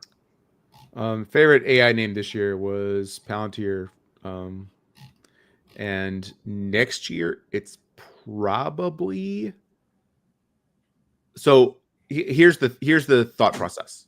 Last year was about centralized AI. So that's how you get Palantir. That's how you get FSD. That's how everybody's modeled Chat GPT, everything. Who's gonna get AI on the edge? Who's getting AI on the device level? It's not Apple. I mean, is it Anduril? Is it Lattice? Palantir. Is it huh? Is it? I don't. I mean, I don't think so. I think there's still are going to require a lot of connectivity. So I think if we can find out who's pushing getting AI on the edge, that'll be who the name is. And that might not be 2025. It might be 2026. But Doug, yeah, look, I at least encourage you. Sorry, go ahead. I didn't mean to cut you. XAI is buying all the NVIDIA chips. So if you don't have XAI in your list, I don't know what to tell you. I would encourage you to look at Apollo, Palantir product, if you're curious about deploying things to the edge. Okay, and then Matt, your favorite AI name this year and next year? I hate to be like a broken record here, but I would also go with Palantir. And instead of talking about what you guys already have, admit I have a very big bone to pick with you, because you were giving grief about OpenAI on one of your closing streams Correct. the other day, and you were talking about how large language models from Google and this company and that company, and the company you didn't mention that has the opportunity to have the most proprietary large language models on the planet is Palantir. No, And but Palantir's not building models. what do you mean? They're not building foundation models. Why wouldn't they be utilizing all the data that they have to be able to train? Because they don't need to. They don't need to. They can just use GPT's API and contextualize it with the data in the ontology. But to train a model, dude, it would take billions of dollars. I don't think they're going to do that. Snowflake started doing that with Arctic, which I guess we'll see how that plays out. But interesting. I think that was my point. Palantir is going to use all the models, but they're not going to make their own. Their thinking is models are going to get commoditized, so why should we spend the money to do it? Okay, so you're Yep, there you okay. go. So I see what you're saying. So they're more so going on the interactive piece of ChatGPT, or not ChatGPT, but GPT, to be able to understand what somebody would select and train off of that versus, say, creating the LLMs. Okay, so I stand corrected on that. Yeah, like Sam Altman can get to GPT-8 and he can pay for all of that, and Palantir is just gonna be like, all right, we'll just plug that in and make AIP better. Yeah. And now Tanner has a really good Llama is 80% as good as GPT-8, then why would you pay for GPT-8? I'm starting to think 150 billion for OpenAI is kind of wild. It's probably going to go way higher than 150 billion, but the more you think of it, you're like, well, where really is the moat here for the model? Tanner is a good question. None of us said NVIDIA, and I think that's a shame, right? NVIDIA's got to be one of the most exciting AI names in 2025, especially if they're not as cyclical as some of the bears think around NVIDIA. So I would agree with Tanner here. This is definitely a name that we have to look at going into next year as well. Okay, next one. We're going away from AI. Best dividend stock of 2024 and favorite divi name for 2025. Steve, we got to start with you. I really should have looked at these questions. That's a hard. You know what's so sad about this? Steve called me 2 hours before the show, and I was like, "Steve, you looked at the questions, right?" He was like, "No, I got 2 hours." I was like, "All right, take your time. You got 2 hours." He calls me 30 minutes before the show with what? I don't even know what question you asked me. You asked me some question. I was like, "Steve, we're going live in 30 minutes, right?" He was like, "Yeah." I was like, "All right, just making sure." Yeah. And then we get live, and he did not even look at the calendar. Listen, I'm a slacker. It's either SL Green or Altria Group. It's one of the two. Can't decide. They both had big runs. SL Green had a much bigger run. Dividends less now on a percentage basis. It's one of the two. Can't decide. Love them both. Okay. Doug? I said, because I did my homework. So in my spreadsheet, I put Meta. I mean, it's technically a dividend stock, and you got to double this year on your capital appreciation. So I think you're doing pretty good if you had a bunch of Meta. Obviously, the preferred shares in BPYPM are now the yield is starting to cap 10% again, which is going to make those pretty attractive. Even though I was scaling out, I feel like pulling an and maybe starting to buy again now that those are being a little depressed. But yeah, Those are my big dividend plays. But yeah, if you just owned Meta and you said, "Hey, this is my dividend portfolio," you did great. You're correct. You did great. Chris, your favorite dividend names for next year? Google's paying a dividend now, so that's one. And I'm with Doug with the BPYPM preferreds. So Brookfield preferreds look good to me. So Okay, Matt, your fave divvies for this year and next year? Can I choose an ETF or no? Yeah, sure.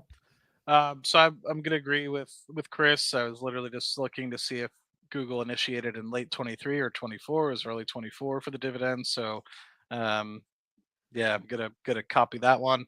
And in terms of long-term dividends, I'm gonna go ahead and say XLYG, which is a 50-50 SPY. Well, it's all SPY, 100% SPY, but then on 50% of the position, they write covered calls.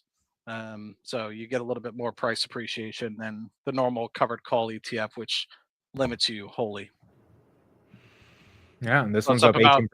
What was the 18%. ticker there? XYLG. XY. So normal like XYLD, I think is only up 8 or 9%. This one's up about 18, and the whole market's up about 25. So this one gets you about So what is that? What is that a proxy of? It's basically XYLD, which is the 100% covered call ETF. Yeah. What's SPY. XLY? I'm trying to think. Sorry, it's getting away from me. I know this. What is XLY? It's just the S&P 500. Okay. Yeah, But- it's the S&P 500. Yeah. Yeah. Oh, okay. Because Yeah. I mean, I've held QYLG for a while. I mean, you could have just had the SPY and you had the same returns over the year. Yep. So my favorite dividend stock this year, even though I sold it too early, was SLG. Shout out to Steve. Recommended it at 18, and stock got up to 85 at one point as a dividend name, which is insane. So I think I sold it at like 30, but that was, I think, one of the best ones of 2024. And my favorite one going into next year, I'm still questioning if I'm going to buy it or not, but it's Altria Group, because Mr. Steve cannot say enough good words about this company. And I like it. I think it makes sense. They're obviously a bit controversial because they sell cigarettes and stuff, but they're also expanding into a bunch of different verticals. So Altria would be up there. But I think most likely I'm just going to be buying the Schwab dividend equity ETF next year. So instead of picking and choosing names, that'll probably be my dividend allocation. I'm surprised none of y'all said TLT. That's scary right now, dude. I mean, with the 10-year where it's at right now, that's definitely a little scary. Okay, next one is okay. So this is technically the last one, but then I have some rapid fire ones that would be like 3 or 4 rapid fire ones that are quick. But this is kind of our last topic. Top 5 names you are. Wait, did we do this one already? Top 5 names. Oh, well, okay. So this is a different. Let me switch the question here. Top name you think outperforms in 2024. You can have a little bit more than one, but top name you think outperforms. So basically, people don't think it's going to do well, and you think it will do way better than the expectations going into 2025.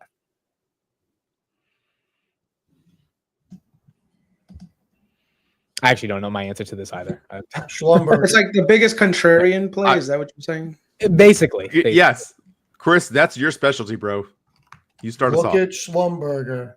It is down 27% this year, 3% dividend, more than $1 billion in buybacks this year, increasing free cash flow, trades at an 11 PE. Oilfield services is going to be where it's at next year. All right, I'm that Toby Maguire meme. You got me. Okay, stop. I already agree with you. Doug, what you got? What name? So it's not contrarian. I think I already called my shot though earlier. I think Netflix is the one we're all going to be talking about next year, as it has reasserted itself as one of the top plays in the game. And then the one I'm hoping for, honestly, is Palantir. It's a lot of people calling its demise early. And I mean, I don't think any of us would be shocked to see a 50% retracement Mitt, If tell this him what thing I has told anything you. less, hold on, if this hold thing on. has, if it has any less than a 40% growth in the next earnings, if this thing doesn't retrace 50%, we wouldn't be surprised. But what if it doesn't? Like, Doug, because people of are crazy.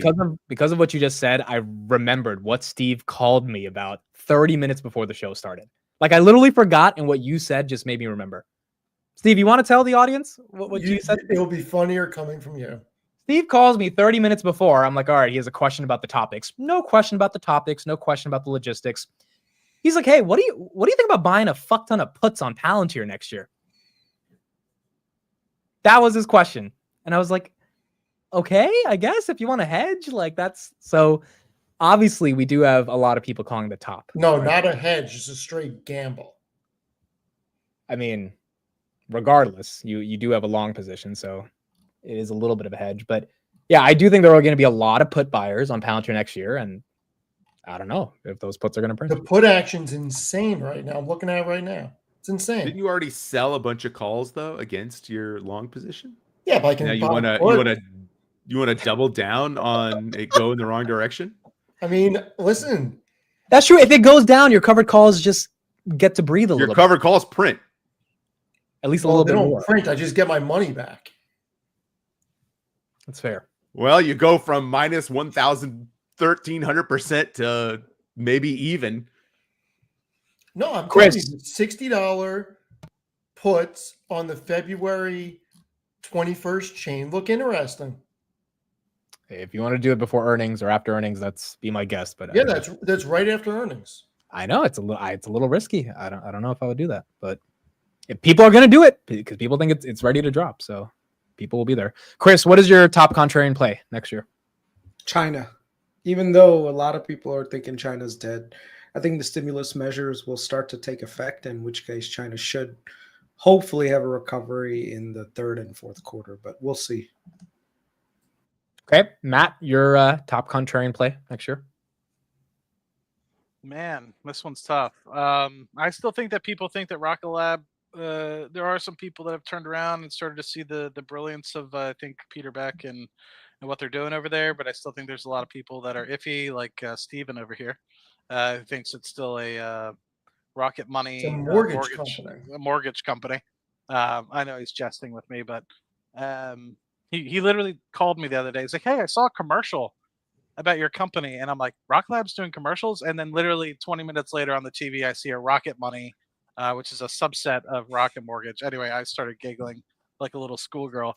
But if you wanted me to make a second choice, so I didn't have to continue to belabor into Rocket Lab, I'm going to say next decade. I think there's a lot of people that think that it's still probably an iffy company, but I'm confident, and I agree with what Chris said. Who knows, what ends up happening with Trump after what he stated and what he promised. He can't fulfill every promise, but I think one of the things he will fulfill is really that export and LNG and lifting up some of those permits and making sure that they go through. So it is kind of a political play. It's a Trump trade. I wrote an article about it. I'm hoping that that shows and goes in the right direction, and coupling that with the Train 4 sanction, which I think is imminent based off of whatever happens with the supplemental EIS environmental study, or supplement rather, the stock will pop even more because that just guarantees more distributable cash flow for NEXT once Train 4 comes online. So My answer is it's not really contrarian now that everyone's getting bullish on it. I don't have a position yet, but I kind of think the sentiment on AMD is garbage right now. And I feel like if Lisa Su does anything to get that sentiment to be better, much less show actual growth, it's not going to be NVIDIA level growth, but if it's at least better than what the analysts are expecting, I mean, you got to imagine AMD at 120 right now is maybe closer to 160, 170 by the end of next year, especially if NVIDIA gets closer to 200. So I think AMD should earn that CEO of the year somehow, right? Well, she's time picked her. That's their CEO of the year. So yeah, I think AMD, but everyone's getting on the AMD bandwagon. So I don't know if that's really contrary now, but it is sentiment's pretty bad on this one in terms of Wall Street and institutional investors. Okay, a lot of you guys right here said HIMS, Rocket Lab. Amit, the one thing that you missed on your IPO list that's actually really interesting is Venture Global. I know Matt might not want to have too many comments about this, but that's definitely something to look at. I think the numbers, once they start coming out, I'll be a little bit curious on that. But I think Venture Global is going to be very interesting to look at. Yeah, I've never even heard of that one, so I'll have to research. When I Chris cannot says something comment. interesting to look at, I have to start looking at it. Venture Global. Okay. I do recommend it, but yeah, I can't comment on it. No, you don't have to recommend it. I can do my own research, but All right, so those were, I think, the 12 topics. We're gonna do some rapid fire topics now. Shouldn't have to take too much time. I didn't text you guys about these topics, but you should be able to think of it on the spot. And those will be some fun ones. So, favorite, let's call it TV analyst of 2025 or 2024. So you can't say someone you watch on YouTube. Well, it could be someone on YouTube. I just, in general, someone who's in the media, who's constantly talking about stocks. Who's your favorite analyst this year? AK Media, it's pretty up there. No, I'm just kidding. I appreciate the compliment, but I'll go first. I think Tom Lee is. I got to pick Tom Lee. I mean, every time he talks, I listen, even if he's not always been right. Like on small caps this year, he's a breath of fresh air when it comes to understanding what's happening in the macro. Not because he's always bullish, but because he has a lot of data. If you subscribe to his newsletter to back up his bullishness. And that's why I actually like listening to him. I don't think he's talking out of his ass. Steve, how about you? I'm going to give you two because they're a duo. Josh Brown and Michael Batnick, because The Compound and Friends and What Are Your Thoughts are two of the best shows, and they do them every week. great watches. Doug?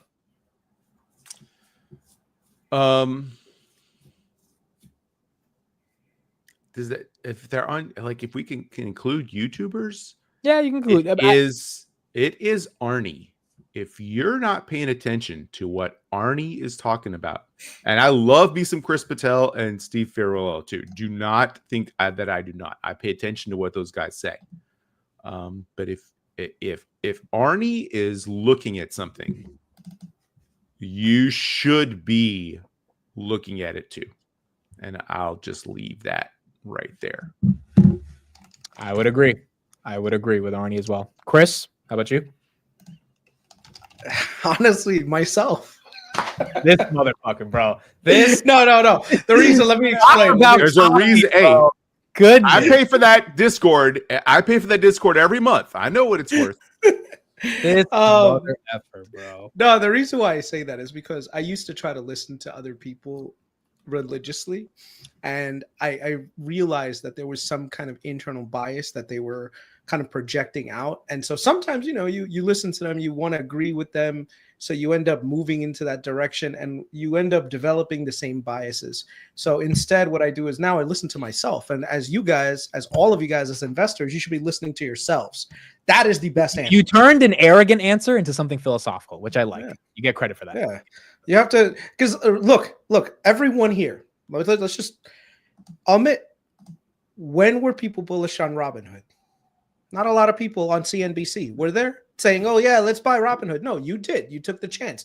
You bought a shit ton of it. Matt Money, Rocket Lab. When the hell did anyone on CNBC be like, no, Rocket Lab's going to be a great company to buy into? Did anyone? Steven told me. Steven right here. Steven told me about SL Green when all the people on CNBC were saying, oh, commercial real estate is dead. Don't invest in it. Me, I said, you know what? The cruise lines, look at the debt structure. The debt structure is actually telling us that this thing is going to get paid off and it's going to be a big winner. All of us here are winners. The reason why we're the best analysts here on YouTube, quote unquote, is because we don't listen to these people 100%. We actually do the fundamental research on our own. So why did all of us outperform the market? Because we didn't listen to other people. We listened to ourselves. No, this is actually a real point, and I'm sure a lot of you guys in the chat relate to this. Like, I remember I went to meet Kevin's house to interview him, and I asked him about Robinhood at $11, and he's like, "Oh, this horrible company," on the podcast. And at that moment, my conviction was so strong. I was like, I don't give a fuck what this guy says. I don't care who he is. Like, I just believe in my thesis more. And it's like, I'm sure you had that with the cruise lines, Chris. You had that with Rocket Lab, Steve. Like, everyone had, or Matt and Steve with SLG. Everyone had one of these moments where mainstream media said commercial real estate is dead, cruise lines are dead, yada, yada, or Robinhood's dead, and you just had to believe in yourself. So I think 2024 was the year of believing in yourself for sure, and hopefully that gave enough skills to do the research to find other names to believe in 2025. Is that what they call the stock pickers market? Is that what is called the stock pickers market? I would say so. But I think another piece though is part of what happens when you look at the CNBCs of the world, and they're all selling ad space. Yeah. Unfortunately, Yeah. let's be frank with you guys. I don't give a flying fuck if I have 14,000 followers, 100,000 followers, 50,000, whomever. What I care about is my track record and actually giving good quality shit. I'm not trying to sell advertisement space, right? I know that's a proxy, but my thought process is I'm trying to make you guys money, which hopefully I've made people in this chat hundreds, if not millions, hundreds of thousands, if not millions of dollars based off of what I've said over the past 7 years or so on YouTube. And that's what matters more to me than trying to sell a little bit of ad space. And because you see people like meet Kevin, and no offense, he has a great product. He's doing well for himself with respect to what he's doing on YouTube, but he's selling ad space. He's trying to get as many eyes in front of him as possible and create that euphoric moment of the flip flopness and trying to sell. Why is he flip flopping today? He was just bullish on it last week. And it's the same sort of thought process that Jim Cramer goes through, where he's bullish one week and then bearish another week on a certain company. So, and people don't appreciate that because on August 5th, Steve and Chris, who are much older and wiser than me, they came on the stream for 6 hours and they said, this is a dip to buy. This is not a moment to get scared. Whereas a lot of these other mainstream financial networks wanted you to be scared because that's, as Matt says, they get a lot of ad revenue when they have more eyeballs, and the best thing that sells is fear. And so I think people are waking up to the fact that you have to actually trust people that are consistent and that have a thesis. They could be wrong, but it's better to be wrong and consistent than flip-flop every other day. When Chris decides to run for governor of Georgia, I'm moving there to vote for him and help him run his campaign. I appreciate it, but nah, I'm good, man.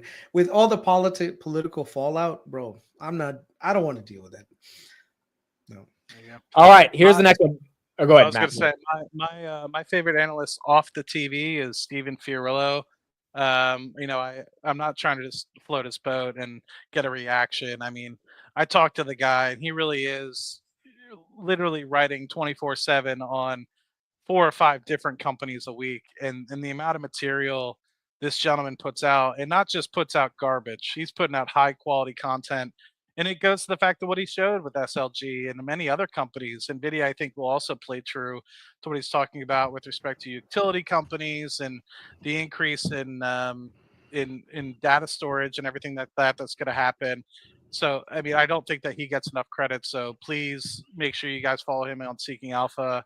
I don't think we give enough credit to the fact that he has over close to 40,000 people listening to him and reading pretty much every article he puts out. And then if you want me to talk about a TV personality, I would say Tom Lee as well. I agree with a lot of what he says. I was pretty disappointed that his Russell 2000 pick didn't work out as well as we thought for this year, but I agreed pretty much with everything else that he said for the year. What if Tom Lee's Russell pick takes till the end of January or mid-February to pay off? Is everyone going to be like, oh, he called the blah, blah, blah in 2020 by the end of 24 and it never paid off? And no one says, oh, he was off by 6 weeks. No, he's going to get all the credit. He'll get all the credit. I'll give him credit. Yeah. So I'll another thing. Sorry, Chris. One more thing. And not just to make it a giant circle jerk, but no one that I've met through our little network here big mans you either, and is like, you don't have a big enough portfolio for me to talk to you.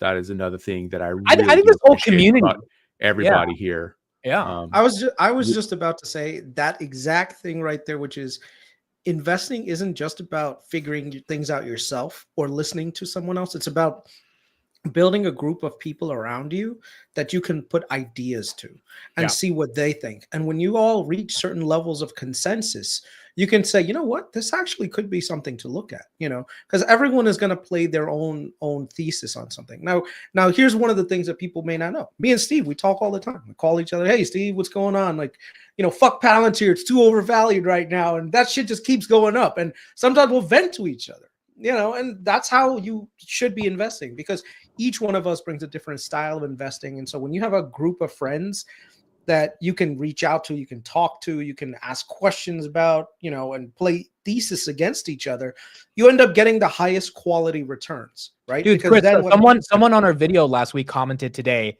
our debate about options. they said this is the third time I'm watching it this week. Like Yeah. you only Wow. get genuine conversations and debates when you actually have people that are willing to talk to each other about a topic. Yeah. And also, like, there's certain experiences that each of us have in our different fields, in our different localities, in our different regions. And so we can, ask them. Like, here's an example. Like Matt and me, we like Dutch Bros. We said, hey, when we went to Vegas, let's go try Dutch Bros together. And now he lives near a Dutch Bros. I don't have a Dutch Bros near me. So I can ask him, hey, how are the lines over at Dutch Bros? And so that level of information arbitrage that you can have, like the one thing that I started reading, and I didn't realize that last few years I've been actually utilizing this more, is what Chris Camillo talks about, which is social arbitrage, right? The whole concept of social arbitrage is a very real thing. I was able to get into Celsius and do really well on Celsius because of social arbitrage, where basically you're looking at the environment and you're saying, okay, what's hot and what's not? And when you see things kind of dropping off, you can already kind of pull out and basically ride momentum higher and ride it on the other way down. So I say investing styles doesn't have to be just Warren Buffett value investor or hedge fund style David Tepper moves, but you can also look at some of the other people. I mean, and by the way, with Chris Camillo, it's a goddamn proven track record. The guy took what, 20,000 to 50 million? I mean, that's the kind of alpha that, that average people, and believe it or not, the tools that are available to average investors now than what it was 20, 30 years ago. It's much greater today. Your ability to get information and access to information is unlimited. You actually, believe it or not, have more of a closer proxy than some of the richest people on the planet because you're actually on the ground. These other people, they live in a completely different world, so they may be missing the next thing. You are actually living the next big thing. So, When you sat in my chair and you saw Jesse Dow on Twitter, and then you went on the Finance Junkies that same night, and you heard Chris Patel and Vitali say SoFi, all of a sudden, if that doesn't perk your ears up, you're missing the social arbitrage. Like when three people who generally do not agree on anything all of a sudden agree, that should be a thing that makes you pay attention.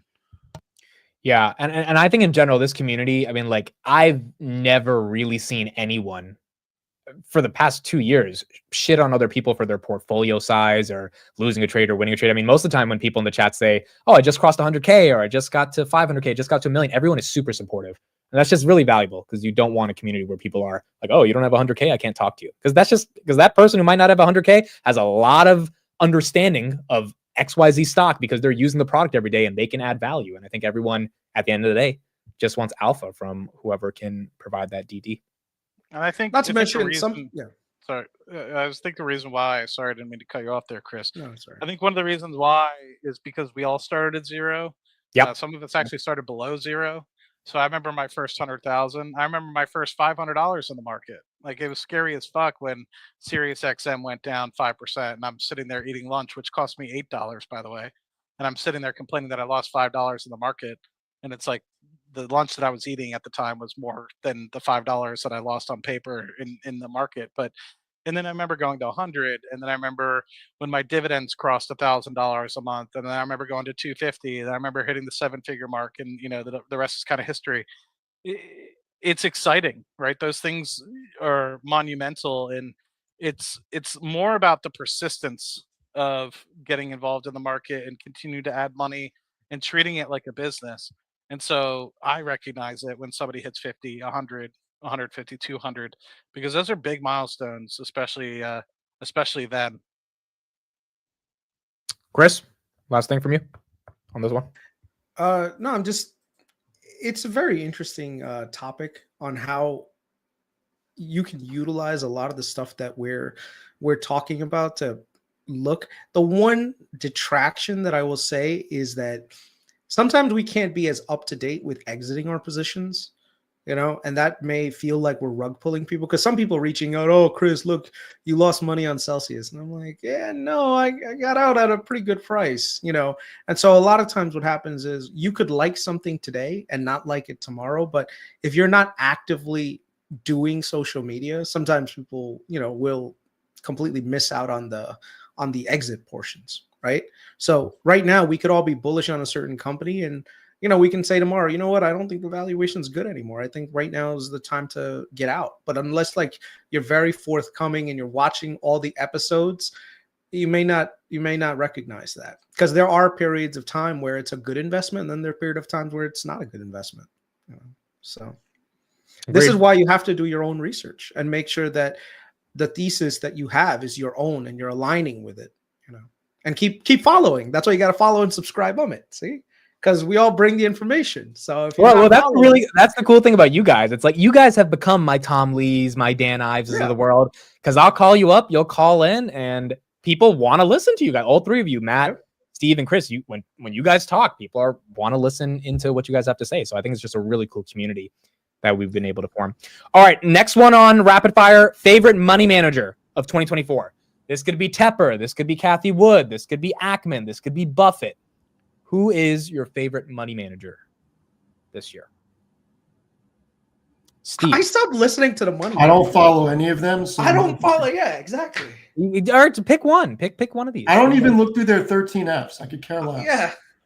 I look at their filings on an aggregate basis, but I don't look at like one and be like, I think this guy's the smart guy, so I'm gonna mirror my portfolio just like him. Like, all right, so then pick one based on vibes. Like, no, man, no, but let's not do that. That's like one of the worst. I got one. I'll tell. No, I got one. Go ahead. I got one. I got one too. Stephen Cohen for overpaying for Juan Soto, getting him off the Yankees payroll, because it was the worst deal in baseball. Thank you, because I would much rather get the people that we got. And you just locked up so much money, and it doesn't matter to him because he can pay it. But even with Soto, they're not getting past the Dodgers, and he ended up not going to the Boston Red Sox. Steve Cohen is my favorite money manager for paying for Juan Soto. Wait, who is Juan Soto? He batted 281. I'm kidding. He just got paid $51 million a year. I got it. 15 I know. Years Baseball with a career average batting average of 281. Have fun with that. All right. So you got Steve Cohen. Matt, anyone in your mind? Nobody in my mind. I agree with Chris. I kind of take the conglomerate of everyone. I think for some reason, I don't want to say this in a mean way, everyone kind of has their own agenda. So like, I don't necessarily agree wholly with what Dan Ives says about his entire portfolio, but I do like what he says about Palantir. And then same thing with Kathy, right? Like I love Kathy, what she puts out. I think her verbal talks are great, and I agree a lot of what she says sometimes, but then her stock picks are almost like out of a completely different side of her head to an extent sometimes. Yep. So I kind of scratch my head in terms of, so I how do I say this? I like a lot sometimes what people say, but not necessarily what they do. So yeah, I kind of agree with Chris. It's hard to kind of choose one. Yeah, I mean, look at all the people who follow Buffett, right? And they're like, oh my God, Buffett sold out of Apple, so I need to sell out of Apple. And now they're underperforming, right? Now, the thing is, the reasoning behind Buffett moving out of Apple could be something very unique to Buffett and what he's trying to do as he's about to retire, pass away, whatever. So I think that's the real thing that we always need to keep in mind, that you are your best money manager. So yes, you can get certain ideas from them, or at least look at them, but remember, you're at a 90-day delay on these guys, on how they're moving in the market and out of the market, which in investing terms is like a lifetime, Mm-hmm. I'll go next. My answer is Nancy Pelosi. I think she absolutely killed the game this year. I know she's not a legitimate money manager, but she's more legit than everyone else managing money because she's outperforming them. Yeah, so I think Nancy. I forgot about Nancy. I'll be honest, that's a good one. Dude, she bought NVIDIA calls, Broadcom calls are printing. She brought CrowdStrike. Remember when that shit was down? Yep. Oh, didn't she just exit her NVIDIA calls though? Yeah, they were deep in the money, like ridiculously deep in the money. All right, well that could be your signal. Doug, do you have anyone? Not that I follow from a financial perspective, but I like Bill Ackman because he retweeted me and I got like 300,000 like views on that retweet. No, but I guess from the like, not to get overly political, but on that side, that he you kind of got to see the way that he thinks on Twitter from just how long he posts, and the fact that he really does good write-ups, and they're not financial things. It's typically like personal stuff or things like that. But I really kind of feel like I got to see a person behind there. So, I was to say Bill Ackman on the like the Harvard copying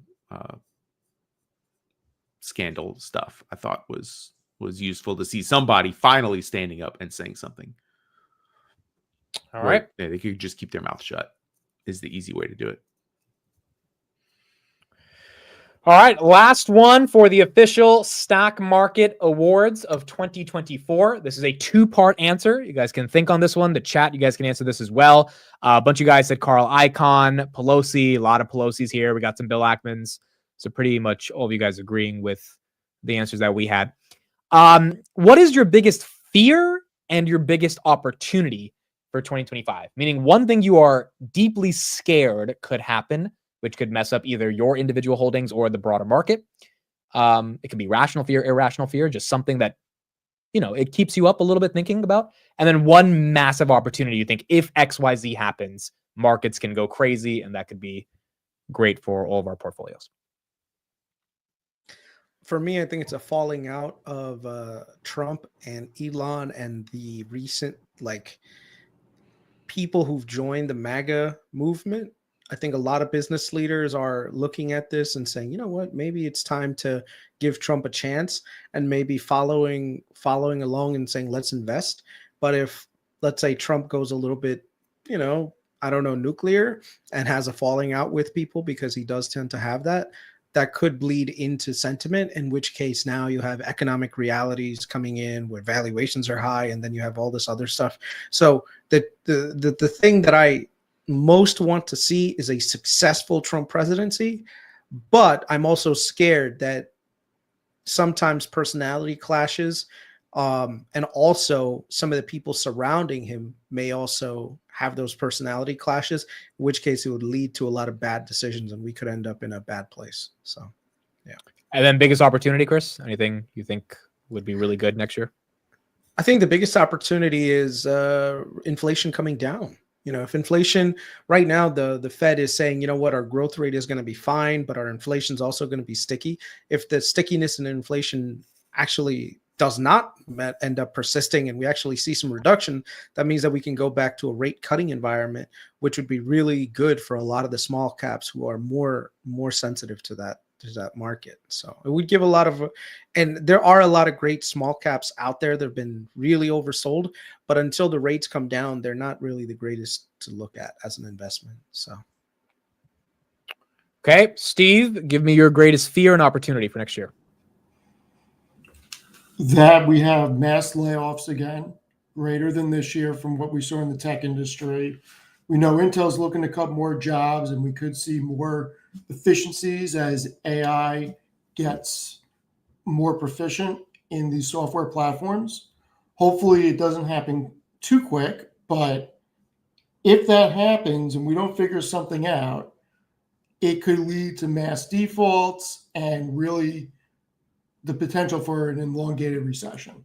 So I am very concerned about how quickly AI is moving and the replacement of jobs, even though other people are not worried about that.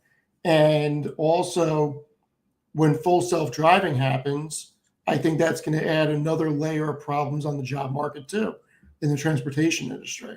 So it may not just be a 1 year thing, but this is probably a 1 to 5 year thing with job replacement. That's the biggest fear that I have right now for the economy. Okay, Doug, fears and opportunities. My biggest fear is that Donald Trump succumbs to the populists who are willing to burn the system down just so that they can own the libs. And he likes being liked, so there's a chance he'll do it. That's my biggest fear, political risk. Biggest opportunity is going to be that interest rates come down and the housing market can take off again, and human capital is able to start moving around the country again in a way that we haven't seen lately. And for oil to go, frankly, for the price of oil to go back up. I mean, it's lower now than it was in 2012. So given all the inflation and everything, those energy companies need a little bit of a boost. Because the last thing we want to see is a prolonged crash in the price of oil and all of the unemployment that will come from that, because those are huge employers up and down the national logistics chain.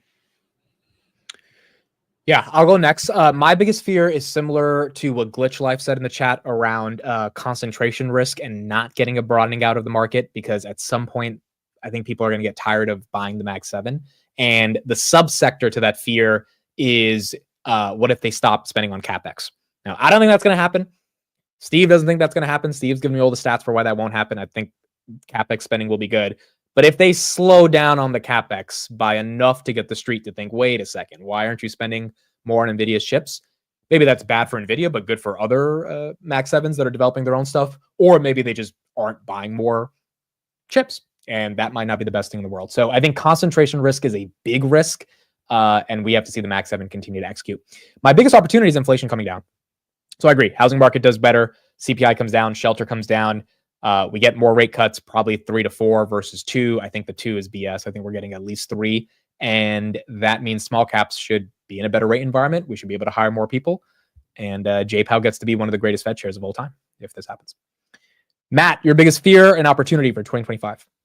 My fear, going back to kind of Donnie and what you just talked about a bit with JPOW, is that Trump might actually put a wrench into the mix and fire JPOW based off of the fact that he thinks that we need to decrease rates much faster and we might not necessarily be on the right path. And so I think that could end up throwing the country back into inflationary. So there might be some risks associated with that. But other things that I'm looking at, obviously, Doug kind of touched on this: the potential for free flowing oil out of the country, reduced regulations. The want for people to get back to drilling more and more and more. We're flush with oil production globally at the moment, and OPEC is already curtailing so much. So, and Guyana continues to bring on train after, or not train, FPSO after FPSO. So there's just so much oil right now.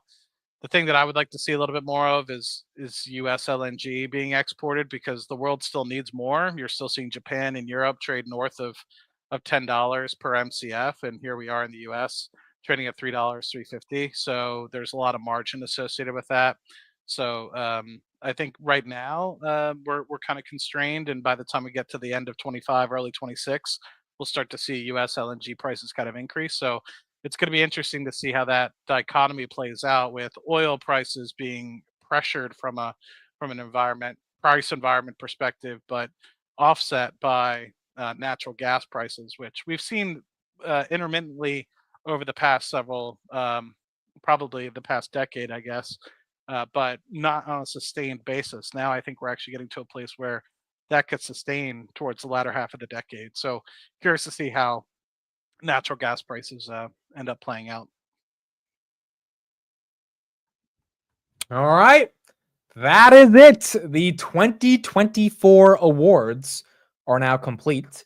Thank you, everybody, for being with us here tonight. Guys, final thoughts of the year as we get into 2025. Anybody? Anything? Does anybody want to talk about how the Santa rally just didn't happen? At least so far, we still have Anybody? one more day. Wait, what was the More question trading on days? it? It is. Just your final thoughts for the year. That's it for the show. So anything you want to say to end out 2024? Say congratulations to everyone who did really well in this market. Congrats for holding your own during the August debt dip. I think a lot of people were really, really scared. And, it's not easy to see portfolios going down by 20-30% in less than 2 weeks, but that's just how the market works. So, always be invested, find opportunities where you can, and just glad everyone did well.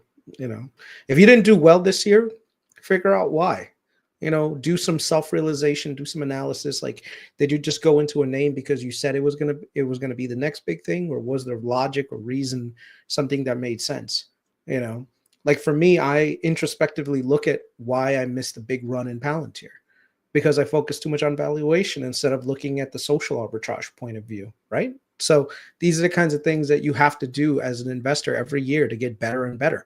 Look at your past performance and figure out where you made mistakes and what your successes were. Double down on your successes and reduce your mistakes. And eventually you'll become a seasoned investor to the point where you're gonna outperform the market all the time. It's one thing to outperform the market a couple of years, but it's another thing to outperform the market every single year. One last thing I'll just add is that retail investors now, once again, have more tools at their disposal to not only find opportunities in the market, but to also learn. Like, no time in the history of investing could you just go on YouTube and type in how to do a DCF. You can do that, and it literally shows you right there. How does a call option work? It's right there. How does a debit spread work? Right there. Right? Use the information, use the tools at your disposal, because a lot of investing is not nearly as difficult as people make it out to be on CNBC and all this other stuff. And just like I said, learn. That's it.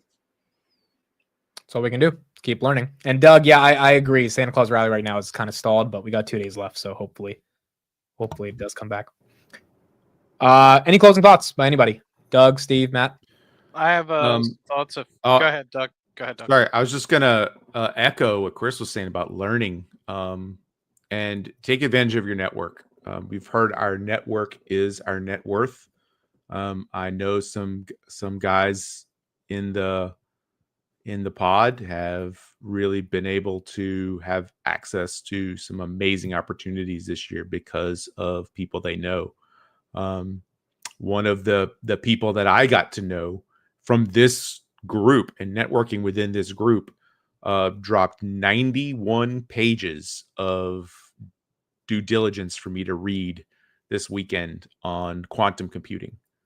And I was joking with my wife, this feels like I'm in AP biology again, and I have a bunch of homework to do over Christmas. But, this is valuable information that you can get from people who are in these groups and who can get access to this stuff. So when you have people who are willing to share information with you, you have to consume it. Otherwise, you're just wasting your time here, and you're just there's not really a polite way of saying it, but you're just self-pleasuring, to quote Alex Karp, right? So you have to take advantage of the things that you receive in groups like this. I'm not going to drop the link uptown because it was given in kind of in that group, so I'll leave it there. But just to give you an idea, people are trying to help other people in this group. You just have to reach out and take it. One thing I'm going to say really quickly, like how Rotten Tomatoes does like a, fresh versus thing, right? And the person is probably not going to be watching this, but I'm going to tell this person. I remember I said to them in, like 2017, 2018, I said, you know what?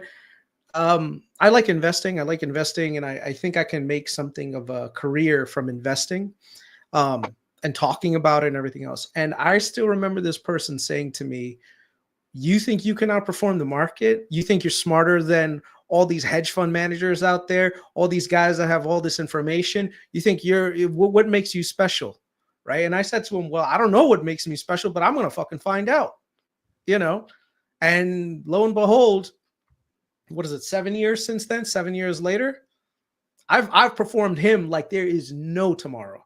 He's been index investing, which is good for him. That's his philosophy. But you know what? If you want to keep just being in the market, congratulations, that's fine. But you know what? I did my research and I put in my heart and soul, and I was able to not only beat the market, I was smashing the market. And that person, I'll never say to them, hey, look, I beat you. Look, I'm smarter than you, blah, blah, because I made more money, all that stuff. No, inside, it gives me pride knowing that that person said that I would never be as good as these other people on Wall Street. And every year that's been going by in the last 5 years has been, yeah, I think I could take these guys. Yeah, and the funny thing is, I've had people say that to me about a lot of things in my life, Chris, and they'll always say, "Oh, I did that to motivate you." That's generally speaking what ends up coming through their mouths when you kind of present them with the evidence. I've had women in my life, family members in my life, friends in my life that have done something comparable, and it's a shame. But I want to build off of that, Chris. I think eh, there's been a lot of love in terms of in forgiveness with respect to the price appreciation that a lot of people have seen in their portfolios in 2023 and 2024. And I just wanted people to recognize that you may have made mistakes unknowingly and have been rewarded because we've been in a hot market. And so, one thing that I just want people to recognize is, generally speaking, during times of affluence, we tend to accumulate companies that aren't actually premier companies that we truly want to hold in some sort of bear market. And so, you might be holding on to, and I'm not, I'm gonna call out a couple companies, but I'm gonna be completely honest. I don't know how good of quality they are because I haven't done any research. But people that are investing in like the RGTIs of the world and some of these other quantum computing stocks and things that, and I'm not saying that quantum computing is going to zero or anything like that, but I'm just saying there's a lot of secondary companies, tertiary companies that are even like the space. Like people are investing in dog shit companies that are just because they're involved with space have gone up this year because space has been a new thing. And same thing with the Trump trade, right? Like a lot of things have moved in one direction because of a Trump trade. But when the tide goes out, like a famous quote from Warren Buffett always says, you're going to see who's naked, right? Who's actually going to be worthwhile to be invested in. And so I just want you to take the opportunity while you're up to consolidate and think about the companies that you want to take into 25 and 26. There could be companies that are in there that are auxiliary positions that might be, let's just say, half a percentage point or a percentage point.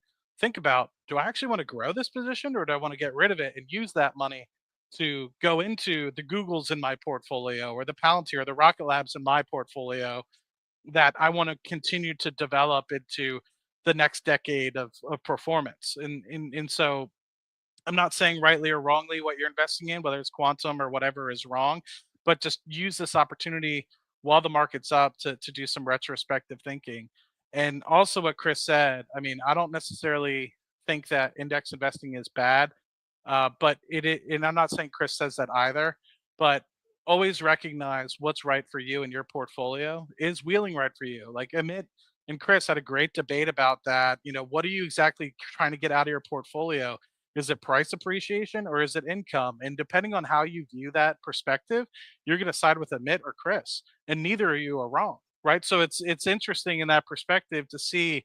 And I have this debate all the time. People are like, "You're wrong," and it's like, I'm wrong from your perspective, but from my perspective, I'm right. And also on the same edge of the coin, or the other side of the coin, sometimes you don't know what you don't know, and you actually might be wrong because you think from your perspective you're doing the right thing, but you actually don't have enough experience to know. And so just remain vigilant and always continue to learn. I don't know everything in the market, neither does anybody else in here. If somebody says they're a wizard, they're a time traveler like Steven Fiorillo, or that they know everything, don't listen to them. Because you always should be learning, and that's all I'll say. And I know there's a lot of contradictory Yeah. information in what I just said, but at the same time, there's no one size fits all for investing, and what might work for somebody might not work for you. So. What I meant by the whole thing is not specific to just investing. What I mean is if you go to somebody and you have an idea and their immediate response is to shoot you down, that's disheartening, but don't let it stop you. That could actually be the fuel to the fire to get you somewhere. I'm sure that when Amit said, hey, I want to be a full-time YouTuber, right? I'm sure that there were people around him that said, "What are you, stupid? Like, why would you want to do that? Why don't you get a job 9 to 5 working at JP Morgan or something?" Right? And you're like, "No, I enjoy this. This is what I want to do." And you didn't listen to those people. You said, "No, I'm gonna keep going." So sometimes if you have a real passion at something, pursue it. Don't let the people say like, "Oh no, there's already people doing it. You can't do it." No, fuck that bullshit. Did anyone tell you that, Amit? Like, you can't do it. You won't ever make it on YouTube. Like, Yeah, just I mean, stop. no, there's always doubters and stuff like that. But I think if you're going to do anything entrepreneurial, we've had this discussion many times. If you're letting anyone's opinions stop you from pursuing anything, then you're already lost, right? You're just not mentally tough enough to actually go on the very lonely journey it is to build anything. But in terms of the stock market, I agree with all three of you guys. I view the stock market as a vehicle for freedom. Like, that's how I philosophically view it. Because I'm not some amazing computer science engineer. I can barely do 10 plus 5 without taking out my calculator. I'm not, some doctor that went to med school. But that most people in the chat are people that are regular people that have a good job and they love their family and they just want some extra money on the sidelines or enough money to not have to work that job anymore. And it's either crypto, real estate, or the stock market. Crypto's too volatile. Real estate, you need a lot of capital to get started. The stock market, a couple $1,000s, you're in the game and you're playing and you're getting ready to actually go to war with the rest of the world that's fighting for the same information and data. And then if you can get a community that's actually like-minded, there's a shot like you could have a year like 2024 where multiple people in this chat are up triple digits, which is insane, dude. It is insane to be up triple digits this year. And I know a lot of people are. That is insane. That doesn't happen. We all went through 2022 and everyone was down 50, 60%. So I think everyone's got to give themselves a pat on the back, but also remember that you can win this game, which is the stock market. It takes time. It takes research. I've been through the pain of losing lots of money. So have these guys on the panel, but it is a game that is winnable as long as you stay in it and you keep doing the research. Steve, did you hear anything we talked about for the past 30 minutes? Yes, I did. We saw you typing up your next article on Seeking Alpha the whole time. So Steve is getting ready to launch a fund. That's what he's doing. Right? He's actually doing work. He's like, while y'all motherfuckers talk about this stuff, I'm actually going to do the work. That's no, I was doing something else. He's getting ready. That is attractive. Pokemon. Are you playing Man Pokemon? to man, that is Yeah. attractive. wait, Steve, what were you doing though? Be honest. Yeah, it's okay. Well, we're going to laugh about it. What were you doing? Let's just say next year is going to be the year of alternative assets. Oh my God. I told you he was Oh looking my at God. Pokemon cards. I told you he was looking at Pokemon. No, I wasn't looking at Pokemon cards. I was looking at watches. Watches. Oh my Yeah, God! he wants to buy a Rolex. You saw the thing trending on Twitter? Like, just buy a Rolex, even if you have to go on debt. Hey, by the way, Amit, I know you're talking about drinking your Robinhood stuff, but you probably want to take a peek at investing in whiskeys. That might be a collector's item in like 20 Was that years. Bullet Bourbon? You're regret selling. The bourbon That's what that I'm you drinking. had. Yeah. Is that Bullet Bourbon? It's nothing Try it. special. It's nothing special. Have you ever had Whistle Pig? Whistle Pig is really good too. I've Whistle never. Pig What's your Rye. favorite I've never Whistle felt. Pig I've Rye. never. Have you guys had honey Jack Daniels? That's Yes, it is Yes. delicious. It's dangerous. Very dangerous. Add I some drink water straight. to it. It is dangerous. It's dangerous. I agree. Just add water. Yeah. Steve, any closing thoughts for 2024 and wishes for 2025 to the audience that loves listening to you every day? Do you have any thoughts? Oh, I will say that if you guys like bourbon, my opinion, the best bourbon for the price is Buffalo Trace. Yes, that's very. It is incredible, and I cannot believe the price point on it. It's absolutely incredible.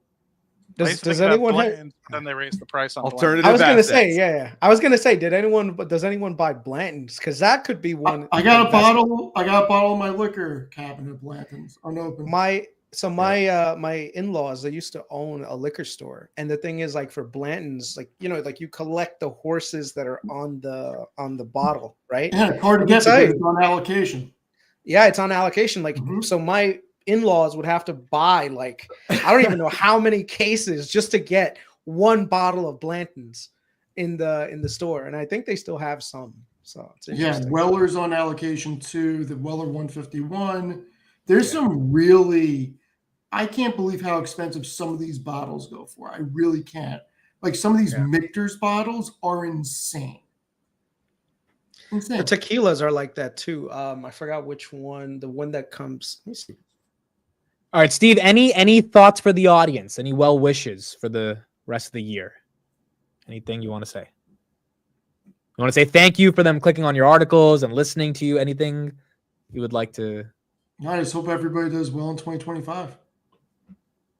You know, has anyone ever told you you're a very emotionally intelligent person that's able to express their feelings very nicely? I just want to let you know you are. Sure. Can I step in, Amit? Yes. I'm really amazed at both Chris and Steve's writing skill.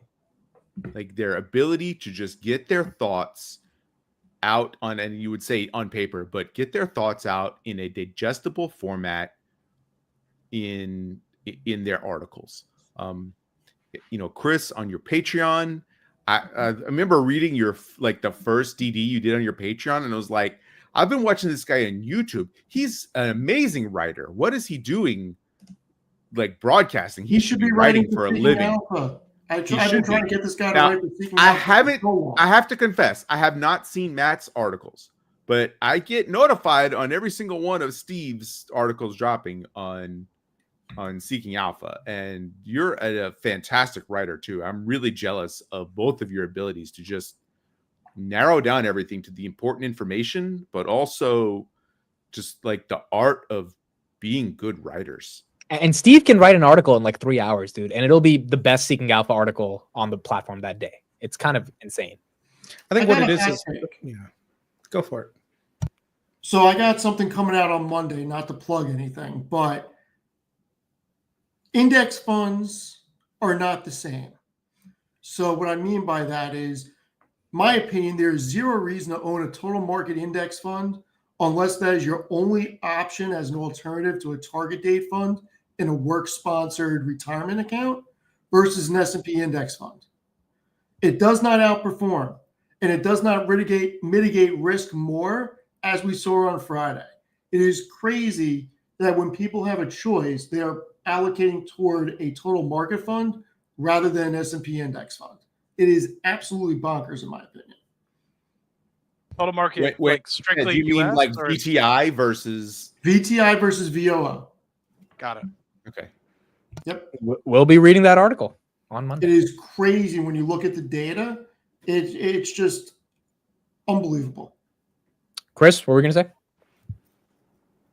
No, I mean, the thing is, like, the more you write, the better you become at it, right? And the thing is, like, if you have a thesis, and sometimes I have writer's block. I was telling my wife, like, I woke up today and I was like, because I had to change out the garbage disposal. So I did that. And now tonight I have this whole thing about unemployment, inflation, and how that's going to impact certain things with the CRE market that I have like to write about. But the first thing I do is I try to outline like, okay, what is the message that I'm trying to get across? And then I work backwards. Like one of the things, I don't know if you guys have been seeing this, but I'm starting to see Wall Street Journal articles where employers are taking a much harder stance on return to work now, where basically they're just saying, look, if you don't want to return to work, just quit. And a lot of people now are staying because the amount of job openings has diminished significantly. So the thing is, like, how do I communicate that in paper, right? How do I show that to people to say, look, this is what I'm seeing. This is what's being written. These are the data points that prove that thesis, right? And then you have to look at it and then try to figure out a trend and then get the reader to understand what you're trying to communicate, you know? Yeah, no, I agree. And I'm not that much of a article writer, but I do put a lot of time into hopefully having a good show every day, 2 times a day. And you got to consume a lot of research. It's basically what you guys are doing with consuming a lot of information, research. Don't cut yourself short, Amit. Your top 10 things that happened in the market today tweet that you put out every night is Twitter gold, man. It's a good Twitter format, but it's not writing. It's just like, here's the headline, and you're just trying to be objective about what happened. Whereas Steve and Chris are, having a take on. No one else is doing it. You're doing a great job there too. Other people, serious people are talking about those tweets that you put out. Yeah. But I think in general, all of us put a lot of time and effort into the craft of just getting better at investing and then communicating. Matt, Chris, Steve, all of us are on YouTube, right? And all of us are every day or on Seeking Alpha, whatever, trying to get our ideas out there every other day, whatever it may be. And to do that, you got to not sound like an idiot, which means you have to consume a lot of information. You have to read a lot to know how to talk about things. And you'll still probably get a ton of stuff wrong, but at least people will be able to trust you're a good source of conveying the information. And, I want to say one thing, and this is, I don't know if you guys want to continue this, but I'm going to do a quick roundabout. What I think is each one of your core strengths. Okay. Like Amit's core strength is his ability to network. Like within a year, he's been talking to goddamn CEOs of major companies. He's been able to network with other influencers, bring them on here. He's been able to be consistent at doing a lot of this stuff. That's the other thing that's really admirable about him. He's very consistent. Like he's never been like, yeah, I'm taking the day off from doing my morning stream unless he literally had no other choice. So consistency is a big thing. And he's been rewarded with that large audience because of that. One of his weaknesses is he freaking learned. He speaks. He was born here, but he's got like the language background of an ESL student. Okay. Sometimes I'm like, this guy doesn't know how to say the most basic words, and then I'm like, nah, he's definitely doing this. Like, he's definitely trolling us, right? But then like he's been doing it. But then he's been doing it for like 2 years, and I'm just like, huh? You know, so I don't know. Maybe you need to go into some adult ESL classes, bro. Just saying. All right. And Doug, I don't really know too much about you other than I know you're in oil and natural gas. And I think I will continue to learn about you. And I thank you for joining and being a part of my Patreon. Like, it's always nice to have those back and forths a little bit on there as well. Matt, I love the fact that Matt, when he has conviction on something, he has conviction on it. And the research that he does, he puts into a very structured format that's easily digestible. The one thing I will say, Matt, you need to stop this woe is me shit, bro. You have a lot of like, oh my God, no one follows me. Stop, bro. We respect you. We love you. So stop with the woe is me stuff. I'm not a fan of your woe is me attitude sometimes on things. And I know that could be a joke, but it sometimes does come off a little bit like, come on, man. Steven is just a fucking intelligent dude, man. Like, he's the smartest guy I know. Like, when it comes to investing, Steven can look at the numbers and be like, this doesn't make sense. This makes sense. And he can actually prove it numerically, which not a lot of people on YouTube do. Like, a lot of people will just say, oh, I think this company is good. Okay, well, numerically, what do you think why do you think it's good? Like, Steve can actually break that shit down and show you to your face why numerically everything makes sense. Okay. Steve's biggest weakness, I think, is his love of alternative investing is lack of sense of humor. I think it weirds people out. Be like, how can I listen to the same guy tell me that, oh, this oil and natural gas company is great? And then he's like, but Charizard, look at Charizard. Like, so it's kind of hard. Be like, the same guy that's talking about like a multi-billion-dollar oil pipeline is also talking about how he believes Charizard is the next big thing. So that's the only thing. Now that doesn't mean that the Pokemon thing is wrong by any means. It just, imagine right now Warren Buffett came out and says, hey, my next idea is I'm gonna buy Pokemon cards. You know what I mean? Yo, dude, if that happened, Steve would not stop talking about it for the next 3 years. Every show. Yeah. So, but that's my strength and weaknesses for all you guys. Now, I'll tell you what my weakness is. My weakness is not pulling the trigger on things. Yes. 100%. Yes. Yep. There's no question about it. There have been multiple ideas Steve has floated by me, and if I had the cash, I would have invested, but I didn't. One of those, the most obvious, is DocuSign. I was just going to say DocuSign. I was just looking at it. Can you believe that thing got over 100 the other week? I can believe it because you know how to research companies. I'm telling you, to buy them. When he came to be with DocuSign, I was like, man, I should have taken you more seriously. I'm sorry, Steven, okay? But once again, it comes down to your Pokemon, bro. Whenever I see you say Pokemon, I'm just like, Steven. I mean, I put an article out on DocuSign on September 3rd, went through all the numbers, and since then it's up 57%. And by the way, you took up mind space in my head because you kept calling me about it. So you got me into it, but then you didn't buy. So you got to trust yourself a little bit more. The numbers were so good. It's another. They were so good, Google's trying to copy them now.